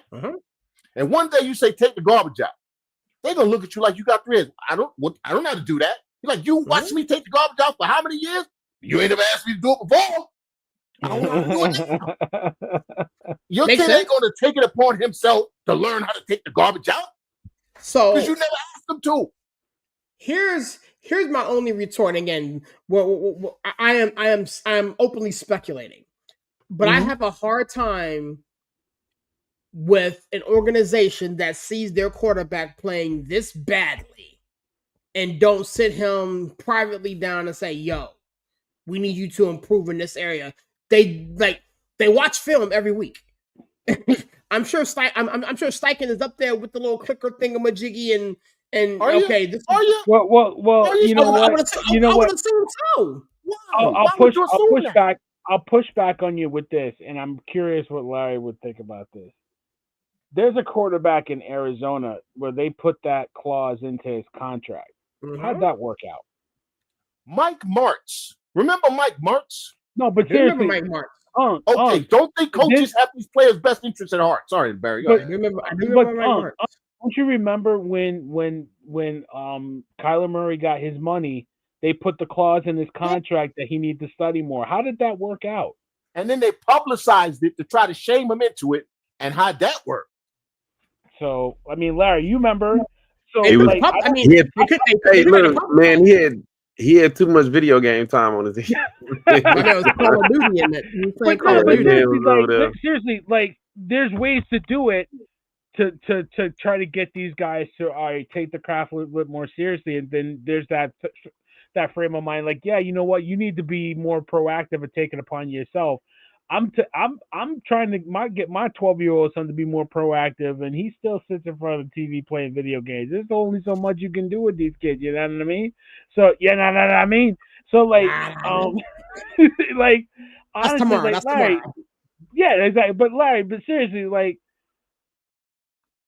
I get where you want the guy to be more proactive in his development, but like, if you've been handed everything your whole life, what are you talking? Why do I have to do this? I don't know, man. I don't know. I just feel like both sides failed. I mean, I give him.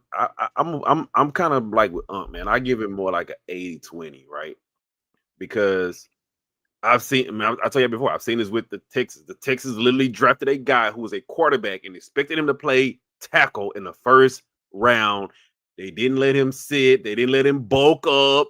They didn't let him improve his lower body strength. They let him start from day one. It has been an epic failure with Titus Howard. Epic failure. Oh yeah, It's so bad. It's so bad. You can watch a Texans game and the announcers be like, "Oh, they have the slide protection to help him out. Oh, look at the chip block to help him out." They've literally moved this guy everywhere but center.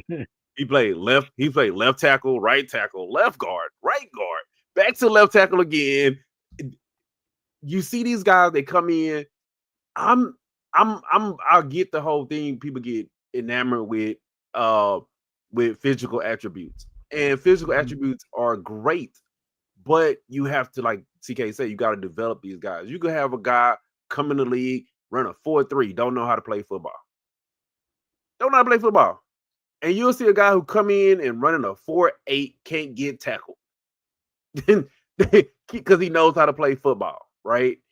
And a lot of times these I'm gonna say these teams, they don't have the proper people in place to say, okay, this guy's a day one starter. This guy needs to develop it a little bit more, right? Like Shane Steichen, bro. Hey, Barry, you're a Giants fan. Jalen Hurts, he played his first year, but he was like integrated in. He came in for like running plays, trick play. Carson Wentz played that season. Jalen Hurts didn't start to the back end of that season. It wasn't Jalen Hurts used day one starter. Right. Jalen Hurts was a second round pick. Like he wasn't somebody who got drafted in the 5th, 6th, 7th round. He was a second round pick. So he went pretty early. He went earlier than what people thought he was gonna go because of the physical attributes. But he needed to learn how to play. When he was at Alabama, to me, I always thought he had a really shaky ball. It wasn't too much of the I'm gonna say between the ears, because I'm not a fan of Alabama quarterbacks, because if you notice, they don't let their quarterbacks quarterback. Their offensive coordinator calls their plays for them. They can come to the line. If they don't like it, they go back and go back to the offensive coordinator. He tells them audible into this play. They don't really teach them how to read a defense on their own. And when you get to the NFL, you can't come off the line of scrimmage, look at your offensive coordinator, and he tell you to audible to this play. You can't do that in the NFL. This is why you see these Ohio State quarterbacks struggle, because they do the same damn thing. Alabama quarterbacks struggle because they do the same damn thing. The only quarterbacks that you really see is a lot of these schools that's like the Bills, what you call it? These guys that come from these Wyoming. Yeah, these guys that come from these smaller colleges where they tell them, look, you go to the line, you learn how to read the defense, and you learn how to play quarterback. You don't come and ask us what to do. We're going to give you the answers to the test, right? So I feel like they did him more of a disservice. Now, he did do himself some disservice because, dude, you in the NFL now. That means you need to train. When you coming out talking about, I'm out of breath, all this, bro, that means you've been BSing. You've been BSing. You've been partying too much, man. You've been on that Joe Loft Rice. Joe on you know what?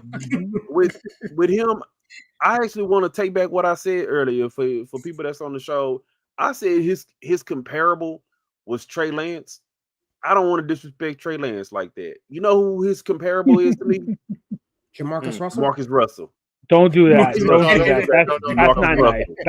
That's not nice. Jamarcus Russell was a complete bust. This kid can probably play. Dude, Jamarcus Russell can throw the ball like 90 yards. Would not study film to save his freaking life. Yeah, but I don't think it's about this kid not studying film. I don't think he knows how. I don't think he knows how. I don't think nobody's never taught him how. And like, I don't think anybody's taught him how. And this is why Russell was lazy by his own admission. And he was a jerk. I mean, he admitted it. Jamarcus Russell said, "I knew how to do those things. I didn't want to because I got that check, and that's all I cared about." Dude, but you know what? No.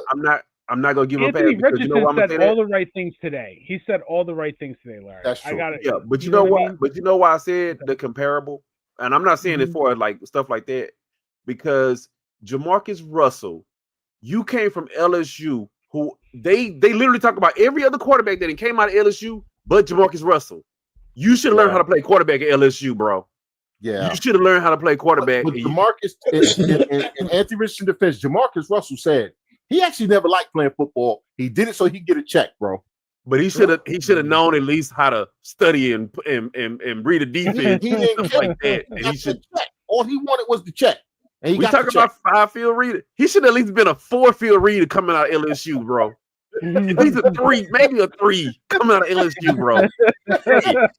Jamarcus Russell was like a half of a yard reader. We're not putting Jamarcus Russell and Anthony Richardson yet, dude. Yet, we're not putting it on him yet. But I'm just saying that some of it is on him. And you know what? I'm gonna put this on y'all brain. Y'all gonna think I'm joking. Some of these organizations, bro, they spoiled. Dude, think about it. Peyton came in. He learned from his dad. He been in the NFL. He was in the NFL from he was 3 years old. And he had Ted Marchibroda. But he was one of those guys that was a day one starter. You could start Peyton Manning day one. Yeah, you get Andrew Luck. 21 interceptions. Hey, but you could see the growth in him, and you knew that he knew how to. But Larry, he had Ted Marchibroda, and everybody seems to forget that. Yes, and I get that, but he was Peyton. No matter what franchise Peyton was going to, Peyton was a day one starter. Andrew Luck was a day one starter. And look how that worked out. There was question marks about Peyton a little bit. His arm strength. Nah, Peyton knew how to read defense for years. His arm strength was questioned. His athleticism was questioned. Oh yes, that was always a thing. But Peyton was a day one starter. Yes, Luck was a day one starter. But that's what I'm trying to allude to, Larry. Peyton, you knew was a day one starter, but there was question marks about him, and he overcame those question marks. Right. I mean, he's gonna do that. But what I'm telling you is it was a different breed. Peyton was a different breed. Eli, what I'm telling you. If Eli, had the arm strength too, right? Like Eli was a day one starter too. Eli was groomed. But if you had listen to what I'm telling y'all. Eli didn't start day one. Eli didn't start till what? No, I'm not saying. But Eli could have started day one. He just didn't. He could have. I think it would have hurt him. But it would hurt him. But this is what I'm telling you. When you got an organization who's had 2 back-to-back day one starting rookie quarterbacks, you can't expect Anthony Richardson to be just like the 2 quarterbacks you just had before, and expect him to be a day one starter. A lot of, like you said, these GMs and these owners. He's like, no, I drafted this guy 4th overall. He should be a day one starter like Peyton was and like Andrew Luck was. He's not Peyton. He's not Andrew Luck. Nope. He needed to sit. You remember what the problem was, Larry, and you know better than I do because that's your division. You had a team that was ready for the Super Bowl and Luck retired, right? So what were they doing every year after? Trying to get a vet quarterback to come in and push them over the hump, right? They had Carson Wentz. They had they thought they were Matt Ryan. Matt Ryan. So then when they got the rookie quarterback, they thought this team was already ready made. They just needed the quarterback, and they totally skipped the phases. You know what I mean? They skipped the phases to put this guy in day one. Remember, seriously, I'm serious. They skipped the phases to put him in day one because they thought they had the team now to win, and they really should have been in rebuild. I mean, you have quarterbacks. This is my thing. So you have quarterbacks who are basically groomed from day one to be in the NFL, be starters, right? Mm-hmm. We've seen it. Like a CJ. CJ could play from day one, right? Jaden Daniels. Arizona State with Herm Edwards, and then he went to LSU and kind of finished off his learning. Yeah, we knew Herm Edwards was going to get him ready to be in the NFL, right? Mm-hmm. You have some of these guys that are ready to go day one, right? Mm-hmm. Then you have some guys, they may not be ready to go day one, but then you have to, like you said, Barry, you have to have a team that is like Super Bowl ready. You got a really good defense in case he throw an interception, he don't cost us the game, but you got to have a team, like I said earlier, run the ball 40 times a game. You don't make that many mistakes. We're going to limit the playbook like Mark Sanchez. Mark Sanchez may have thrown 12 passes a game that rookie year because he wasn't ready to start. But they worked around it. They worked around it. It was run. If it's 3rd and 14, we'll pass, but we may run a screen. If you see, if Mark Sanchez threw a ball, and that's why I look at it as such a big failure, Larry. To your point, that's the only way he would have been ready for day one. Is if he was very, very limited. Yes, this is the problem. Sanchez had the ready-made offensive line and running back. You had Fred Taylor, like you had one of the best running backs. I'm in the division. I watched the game. They actually had this dude doing Sorry, I felt Fred Taylor. Jonathan Taylor. You had one of the best running backs in the league, and you still fumbled the bag. No, they called 5 and 7 step drops. Yes, and asking him read the field. That dude should have been doing 2-step, throwing to an out. If that, it should have been screen. He should have been throwing screen passes and 3-yard out, something like bubble that. Screens, roll a pocket, bubble screen, roll a pocket, roll a pocket. It. Nothing else. That's it. And 35 carries. If Jonathan Taylor get 25 and another running back get 10, that's it. Hey, look, run the ball 35 times a game, and that's the only way he should have been playing from day one, because you cannot have a guy who literally he played 11 games in college. It's like 11, 13 games total. Yeah, 13. Dude, 13 games. He wasn't ready to go out. I'm a little different than y'all because he was projected to go so high. I get it, guys. They give bad advice. Take the money. I get it. The money. Yeah, I get it. So he went out. He took the money when he really should have probably went back. But like I said, I put this more on the Colts, because if you know that a guy, no matter what position they play, if they're not ready, don't put them in that position unless you surround them with a whole bunch of stuff to offset that they can't do this stuff. Like I said, that dude was literally if you watch the first season that he played when he got hurt, he was doing like 7-step drops trying to read the field. He looking like what? You know what he looked like? He looked like one of them quarterbacks, and that's one of the things that all quarterbacks struggle with: the speed of the game. Yes, he wasn't used to college speed of the game, and he looked like he didn't know what the hell he was looking at, because the speed of the game now is twice as fast as what he saw in college that he never got adjusted to in college. Yep. That's what he looked like, and he may have hit a couple of lucky throws here and there, but he didn't know what he was doing. And at that point, I feel like they should have said, you know what, bro, we're gonna sit you. I don't care. We running, I don't know, what's that dude, Sorgen or whoever, somebody. We're gonna run somebody out there, and they're gonna be the tackling dummy. And we may sprinkle in a couple of design plays for you, like they did with Jalen. Jalen came in for design plays until we feel like you're ready. And Barry, I'm sorry, go ahead, Larry. Go ahead.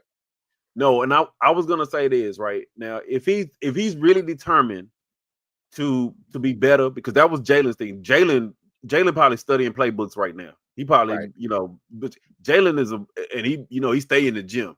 So if he has that type of determination, and I'm gonna say he's on his second team, for somebody to say, hey, look, you're gonna sit, you're gonna learn from proven vets, because CK, that was one of our things too. Like, if you got a guy who hardly didn't play like that, man, you should have had Chase Keenan. You should have had one of these guys in there that's not coming for your job, that's not trying to take the job, but steady the ship and teach you. You wake your ass up at 5 a.m. because you need to be the first one in there. This is, how you have to have some of them guys, and I get it, some people are reluctant, but you got to have some of them guys that say, bro, this is our schedule. You meet me at the stadium at 5 o'clock. From 5 to 6, we doing this. From 6 to 7, we doing this. From 7 to 8, we doing this. Some guys need that vet structure to literally show them the ropes. And I'm not talking about you do your 3-step drops back like this, you do your 5-step drops back like that, because you got to be prepared. You got to be prepared. Like you said, when I see a guy talking about he out of breath and he tired, that means you ain't been training right. That means somebody ain't told you. Been in the gym. Somebody ain't told you meet me at the gym at this time and this is what we work on. In hockey, especially with high draft picks, they go live with one of the stars of the team their first year or two. You know what that does? teaches them how to be a professional. They have to get up when that person gets up. They got to leave when that person leaves. They got to do what that person does. They should do that. Honestly, I think organizations should do that sometimes, some of these quarterbacks. But Barry, what I was going to say, this is why I don't want Jackson Dart starting this year. No, I don't. This is why. Because I don't want Jackson Dart to be another casualty. Because listen, y'all know I ain't no huge fan of his. But I think the Giants may have found something. So don't put him on the field. Let Russell and Jameis be tackling dummies. Let him learn, because those two guys are professionals. Jameis will teach him. Russell's going to be like, just watch what I do. Best of both worlds. You got one guy in your ear. You got one guy as an example. If this kid don't learn from that, ain't no learning. Anthony Richardson had the Jorts guy from Jacksonville, and then he had Joe Flacco, who's like, I'm 70, but I can still play. Come on, man. Dude, and you know what? Back for the Browns right now. Sorry, and I like how Dable's handling him, saying, you know, I saw some good things. There's some things you got to fix, some things you got to clean up. Like, he's really kind of keeping it like he's learning. We're teaching. Like, you could see, like, Dable has a guy that he knows he can teach. Daniel Jones didn't have much of nothing with that. So, dude, the only way Dart should see the field, you should go back to old school ways. And this is the part that pisses me off. You know, they say it's copycat league. So like you see some guys, like you say, you see a CJs and you see some guys that can start day one. Every franchise feels like every quarterback gets drafted in the first round should start day one. That's not the case. And I'll put it even further. Even like Bryce. I didn't feel like Bryce should have played that first year. He should have sat. The only way Jackson Dart should see the field is if it's a blowout or the last game of the season. That's the only way he should see the field. I don't think he should see the field. Completely out of it, and with like 4 or 5 games left, then you put Dart in and see what you got. But other than that, I ain't gonna say 4 or 5. I can see the blowout. Like if it's say 4 minutes left, y'all up 20 points. Yeah, throw him in for a series. Throw him in for a series, something like that. Yeah, but other than that, no, he should not be on the field. Absolutely not. Yeah, no, Anthony Richardson, he should have been treated the same way, and now I feel like it's almost to the point now where they just need to just end the marriage with him, because I feel like it's getting too toxic. I feel like it's getting too toxic over there. His agent came out about it. Seattle with Jalen Milroe. They're gonna put him in on some packages, you know, where he can run a little bit, throw a little bit, but it's specific packages. They'll get him on the field for a hot second, get him exposed, and then they're gonna get him off the field. Even if they had done that with Anthony Richardson, that would have been better than what they did. Yep. Jalen Milroe probably would never play a down until next season, maybe when they move on from Darnold. Maybe two. Because he only signed a 3-year deal. So maybe year 3 is when they maybe see Milroe, but other than that, you're not gonna see him. And it sucks. It really do suck, because I look at Anthony Richardson and you see the physical attributes, and you're like, man, look, he could be another Lamar. He could be, you know, another Jalen. He could be that if he gets in the right situation. Yep. It's toxic. I mean, that's kind of that's kind of where my head was at. What is it to be painfully honest with you? I honestly, I don't want to see him end up on your Steelers. I can tell you that now. I don't want to. Not with Arthur Smith. Absolutely not. No, I don't want. I don't want him in Pittsburgh. But again, that's where my head was at with the gentleman. I just really feel as though, you know, he's gotten some. But you thinking it's more on him, and I think because I'm gonna put it like this. That's like if you hurt, right? If you're a guy and you hurt, right? And you might want to play, but the organization say, you know what? No, we got to protect you. We got to sit you down because we don't want you. We don't want you to tear something and make it even worse. At that point, even if Anthony Richardson said, I want to play, the organization, I'm talking about head coach, GM, owner, whoever the hell else, should have said, we don't give a damn if you want to play or not. If we don't have nobody else to throw out there, we'll sign some guy off the street and teach him 5 plays. You do not play. Because as a think about it, as an athlete, most time, you know, we want to play. It don't matter if we hurt, we don't know the playbook, we want to play. It's like, dude, it's like, you know what? Throw me the ball. I'll figure it out. No, the organization just said, no, we don't want to do that. We want to protect our investment, and you're gonna sit. And like I say, me and CK, we a little bit of the vets. I'm used to that. I hate the fact that now the league has gotten into this. Oh, this guy came in the league, he started day one. Oh, this guy came in the league, he started as a rookie. Oh, this guy did. Everybody should. Everybody's not the same. Not the same. Because you know why it is, because they want to take advantage of that rookie deal, The rookie, they the do. lower money, the lower cap hit, Yes, and by they do. 3 years you should have a team built around them where you don't have to pay the quarterback yet, and hopefully you catch lightning in a bottle like Mahomes The Commanders. or Burrow and get to the Super Bowl. Yeah. That's what it is. That's fine if you're willing to build it the right way and not ask these young kids to do what they're not capable of doing. The problem but not is not everybody's Burrow or Mahomes. Huh? no, That's but the problem. even without that, the Mark Sanchez example is the perfect one. Mark Sanchez had 17 starts in college. Sure. He had less than 20 starts. And he was a USC quarterback. Yes, and which we know. So said to him, bro, if you throw the ball when we don't tell you to, we're gonna punch you in the face. This is what the veteran said to him. So you're gonna hand the ball off, you're gonna hand the ball off, and when all else fails, you're gonna hand the damn ball all off again. Right? Hey, that's the last time I seen a Jets tight end being relevant. So if You they throw to the tight end, you throw to the tight end. No, the block, my G. There was some veterans around him. Again, winning veterans. He had LaDainian Tomlinson, Bart Scott. He had guys who came from winning situations around him. Anthony Richardson, who the hell did he have that ever won anything? Dude. Big Ben. Florida wasn't that good when he was in college. Ben Roethlisberger. Big Ben, serious. What Big Ben threw his rookie year? What, 8 passes? 9 maybe? Something like that. He didn't throw one. He got two rings to show for it. That's because they told him. Again, serious. They told him, listen, bro, hand the ball off. Hand the ball off. Yeah, I'm gonna throw. No, you're not throwing. You're gonna hand the damn ball off. Again. And throw it again. And you're gonna run it again. And then when you get tired of running, you're gonna run it again. You probably knew every run audible that was in the playbook. He probably knew every run position. He probably knew where everybody needed to be lined up for a run play. That's all you need to. You need to practice handoffs. Practice. They had 3 play calls in the huddle: run left, run right, run up the middle. What's the audible? Run. Yeah, run. Dude, but yeah, man, like I say, I think these teams, they getting into that mode, and everybody's not like that. Like I keep saying, man, Mahomes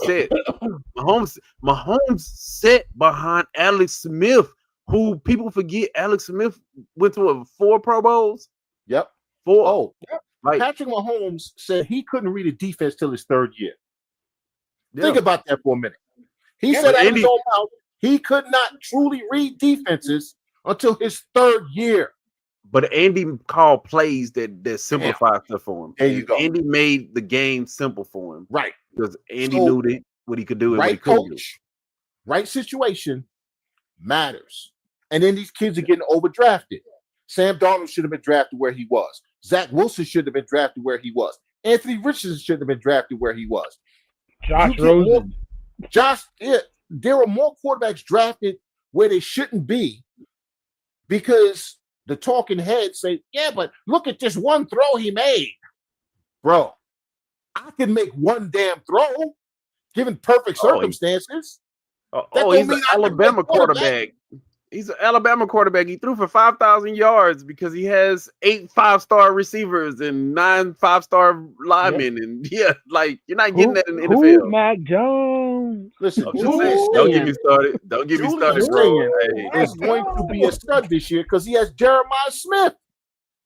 Dude, and it's crazy, bro. It's crazy. Like I say, them dudes, they come into the league, man, and it's funny because we were talking about this in our chat. When you see quarterbacks that come in the league like Anthony Richardson, you know what it made me think? You remember we talked about it? Which coaches are really running their teams? And which GMs are running the teams? Mm-hmm. If Shane Steichen, if you was a coach, a real coach, you should have said he ain't ready. We ain't playing him. But if you're not running that team and your GM is getting pressure from your owner, we draft this guy with the 4th pick. He's gonna play. You ain't really running your organization because ain't no real coach. Allen's 3rd coach, bro. 3rd coach. Yeah. Yeah, like I said, you could tell, and like you could tell, Barry. I think he said after Saquon, I think he just what's the Giants owner? He said, you know what, y'all do this. Yeah. Y'all do this. Yeah, the Tisch family. Yeah. Yeah, he said, you know what, y'all, I'm out of this. Y'all do what y'all do. Well, he's never been hands on like that. Like the mayor and especially the Tisch family. Unc knows you'll never hear from the Tisch family, but the mayor family is a little bit involved, but like they don't meddle. Like they're not meddlers like that. But because if like, they were, Saquon would still be there. Saquon would still be a Giant. Exactly, because Mara wanted him to stay. But like for the most part, it's just like they let the GM do and they let the staff do what they need to do. But once it starts to get to their level, like, oh, the stink's getting up to the owner's box. All right, I gotta you gotta let these guys go. I think Coach O owner, I think he was meddling. Oh, he was a meddler. Well, rest in peace to Ursay. Yeah. So yeah, I mean, rest in peace to Ursay. But I think Ursay was a meddler. I'm not saying that, but anyway. And he would be like, you know well, what? I mean, I don't want to speak ill of the dead. I gotta be. Yeah, I ain't gonna do that. I mean. If you deserve it, I will. But we gonna keep moving. Hey, but I think he was a meddler. Like, you got to join our wrestling show because I ain't speaking. Listen, if you are a terrible person in life, I am not gonna say nothing nice about you when you're dead. Let me be very clear. I just don't say anything about you, period. I just don't say anything about you, period. I love you. I love you. Hey, let's give me take A. Like I say, real talk, man. It speaks volumes of who really running their team and who not, bro. Like I know we getting a little late, but hey, looking like them Haslams is staying out of the way in Cleveland because finally they pulling series. You may sit up and say all the time the Browns are gonna fumble. The Browns may be on y'all ass in a minute, bro. Oh, did you see Isaiah Bond? Yes, today. That's what I'm talking about. He's nice. They put him in front of, unlike with Deshaun Watson, when they hit him, they set him out there and said, listen, bro, you need to address this. You need to address it right now. And then you can say, I'm not going to talk about it, which is exactly what he did. Everything he said, I like the way he did it. He owned it. He said, listen, I said I was innocent. I understand you have questions. I've been advised not to talk about it. My job is to prove that they made the right decision by signing me. That's what you're supposed to do. I love every second of that. I'm not gonna hold you. They got a first or second round wide receiver for a free agent, bro. For free pennies agent. On the dollar. Pennies on the dollar, dude. Like I said, bro, the Browns, bro, dude. You may not like them serious, but they might be on your ass in a minute. They might be on your ass. Hey, look. Well, if they figure out the quarterback situation, Kenny Pickett's got to get cut. Well, somebody. I think Kenny's gonna get traded. Kenny's gonna get probably traded. Somebody wants him. Somebody wants him. Dude, they've been calling the quarterback, bro. Yeah, they've been calling about Pickett and about Dylan Gabriel. They've been getting calls. They've been getting calls all the time about them. But I'm gonna say this, right? And y'all think I'm joking, right? Let's just say Dylan Gabriel or Shadua work out for them, right? They got a young starting quarterback. Mm-hmm. They drafted Graham out of Michigan. They got him and Garrett.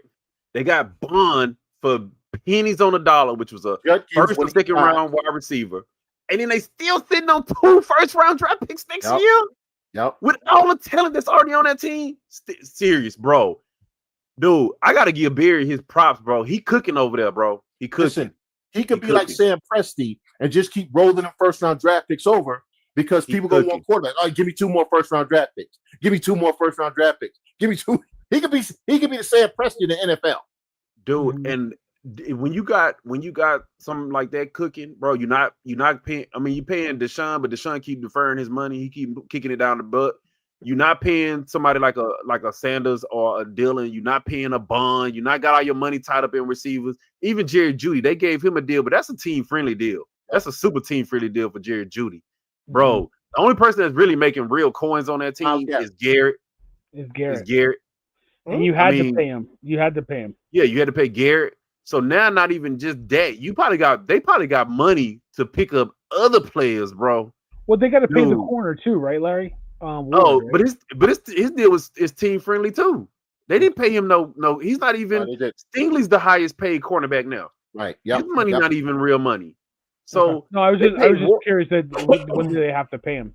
No, they paid Ward early. They paid Ward early, and they went ahead and knocked that Myles Garrett out the park, bro. Yeah, take Jerry Jones. Take notes. Pay him early. Ask the Jets. They paid Garrett Wilson, and they paid the corner Sauce Gardner early. Hey, and look, I'm not even gonna mention the fact because Unc brought it up the other day because I was thinking about Bond and Sanders and all the other. Dude, they still got Judkins and that other running back from Tennessee they drafted, bro. Serious, they might be on your ass, bro. I'm just telling you. If they get the quarterback right, which I hope is Sanders, but let's say it's Gabriel. If they get this quarterback right, bro, that when we talk about building a team around to work around your young quarterback, this is what we're talking about doing. You got your defense set. You have some good skill players, got good running back, and you got a head coach who understands how to run the damn ball. Oh yeah, he'll run the rock. The only thing that they missing is if they can get Callahan back. Oh man, they on y'all ass. Offensive line. Yeah, they on y'all ass. Hey, nah, he's staying with his son, bro. I think he's staying with his son. But I'm just saying, look, hey, if they can give him a package deal and be like, look, you bring your son on as assistant head coach and you're gonna be the senior assistant. Dude, I love what the Browns are doing. But I'll put it like this too, though. Not just aside from the moves, I like the fact that the Browns, they said, we're gonna draft Sanders. We're gonna give him a chance, right? They gave a chance to Bond, even with Judkins, bro. They haven't came out and bashed Judkins. He ain't signed yet, but they ain't came out and bashed him, no matter what he got going on. They giving guys opportunities, but they looking at the talent and they looking at, okay, what are these guys doing? Whether it was, like I said, with the Bond stuff, I'm not saying he's innocent, guilty, whatever. I'm just saying he's played his case. He's innocent. And they gave him another chance. And I like the fact that they're giving guys chances, but at the same time, they're building a solid team. Bro. It's the way they're doing it, though. Like with Bond, they spoke to the accuser. They gave him a polygraph. Oh, by the way, these new polygraphs, it ain't about the whole finger thing. They go off emotions, bro. Yeah. They do. So, like, you can lie sometimes, but you'll still feel, you're lying. So your body chemistry changes. Yeah. New polygraphs, they can detect that. All right. They can. So they did the polygraph. They talked to the accuser. They actually did vet the situation. A lot of teams say, well, we vetted it because they talked to him, they talked to his mom, they talked to his lawyer, and they don't talk to the accuser, they don't talk to the cops. They did their due diligence on Isaiah Bond. They're doing their due diligence on Quinshon Judkins, which is why they haven't signed him yet. Also, they're going to wait for the NFL. Smart move again. Smart move. Right now, the Cleveland Browns are not being the Cleveland Browns. They're being an actual competent NFL franchise. Yeah. Except for the quarterback, just gotta get the quarterback right. They got the quarterback right, man. Look, hey, I'm gonna say it on record because I'm putting it on record today at 10:03 Central Time on 8:19. Serious. Joe Flacco will be the starter until Sanders is ready. Sanders will be the starter. Game 10. I never said that he will be the starter. I said he shouldn't be fourth on the depth chart. That's what I said. He will be the starter at some point. They got game 10. Dude, starting game 10. We talked about quarterbacks who are ready year one. Sanders will be ready year one. He got to adjust to the speed. He'll be ready year one. I don't think he'll be ready year one, but I think he'll get it. He'll get it cracked. He's going to go 5-2. And there's the 9 wins series. He's been learning from Brady since he was like 10 years old. He's ready. Listen, I'm not saying he's not. I don't think he's a year one guy. But you know what? I'm not saying a day one. I was impressed. Year one. I was impressed. His first game. 5-2. Everything I've seen with him in camp. 9 wins. Aaron, serious. I'm not saying he's a day one starter, but he's going to be a year one starter at some point. He's going to be the Browns starting quarterback. He's been groomed since a kid. He even said it. This is how you know the difference between some quarterbacks that are ready and some that ain't ready. When they asked him, was you nervous about your first game coming into the NFL? He said, man, I've been coming to NFL stadiums since I was 5 years old. This ain't nothing new to me. I've been used to coming in these stadiums. crowds of 50, 60,000 don't bother this guy. He knows what to do. He knows when to get up. Like I said, he been learning from two of the best quarterbacks of all time since he was like 19 years old. He know what to do. Even if you look at that Colorado staff, dude, he had NFL level coaching in Colorado. He was getting ready to be in the NFL. He's gonna be put it on record. CK, you co-signing this with me? Yep. Because we got to let Barry go to bed. He got to get up. Me and CK, we co-sign on it. See, look, hey, if WWE was on and his girl was on right now, oh, he'd be wide awake over there. He'd Bro, be, his colleague, not his girl, his colleague. No. I'm talking about what's her name? Rhea Ripley. Bro, listen. Serious. Bro, Am I? Wait, we getting it late. That's false. That's fake news because I would be sleeping in bed. And bro, he was wide awake. Listen, there's whole lives. Hey, CK, we need to get Barry one of them lie detector tests you're talking about when he watching WWE and see his pulse racing and his blood pressure up.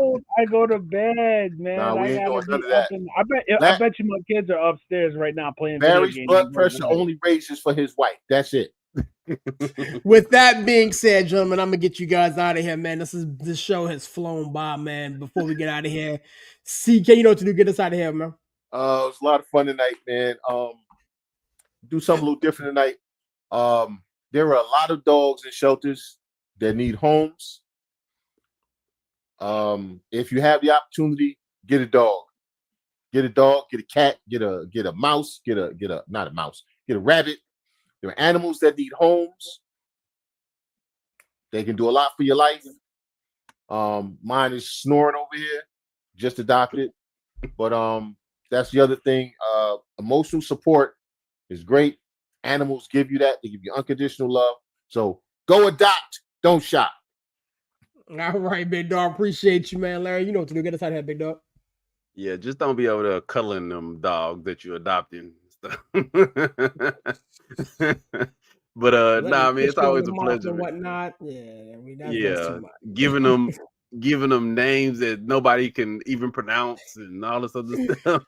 Give your dog one name, not 18 like Chandler, but it's all good, man. I'm glad Uncle's back in the house. Barry, we gonna give Barry a lie detector test next week to see when his blood pressure raises up doing WWE. If that's true. Oh, I know. I get the text messages. I know. Yeah, we know. But hopefully my wife knows that is not true. Yeah, his heart gets racing when his wardrobe malfunctions. But yeah, it's always good, man. Y'all know what I'm gonna say, man. I ain't gonna repeat what Steve is. Hopefully we get Steve back in the building. Man, I'm not gonna say my word, but if you watch my videos, I talked about conspiracy. More content coming down the pipe work from us.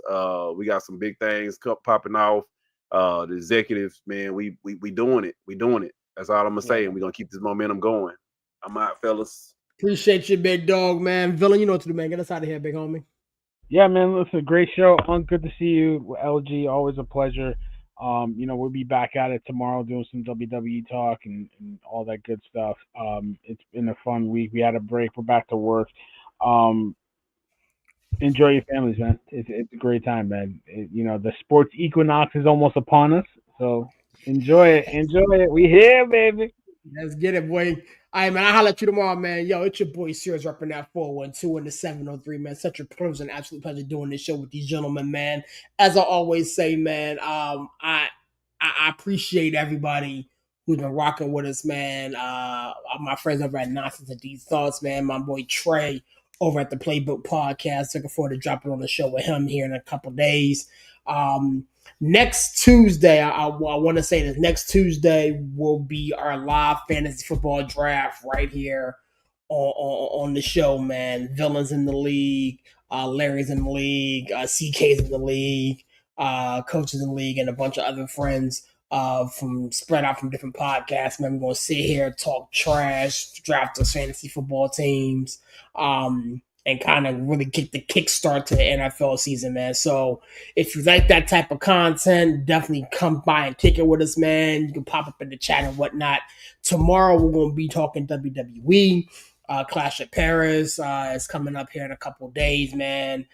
Shout out to Naomi, man, announcing the baby and all that type of stuff. We'll talk about that tomorrow, man. With that being said, I always leave my shows like this. God is good, even though some people not, man. God bless. Catch you on the next one. Peace.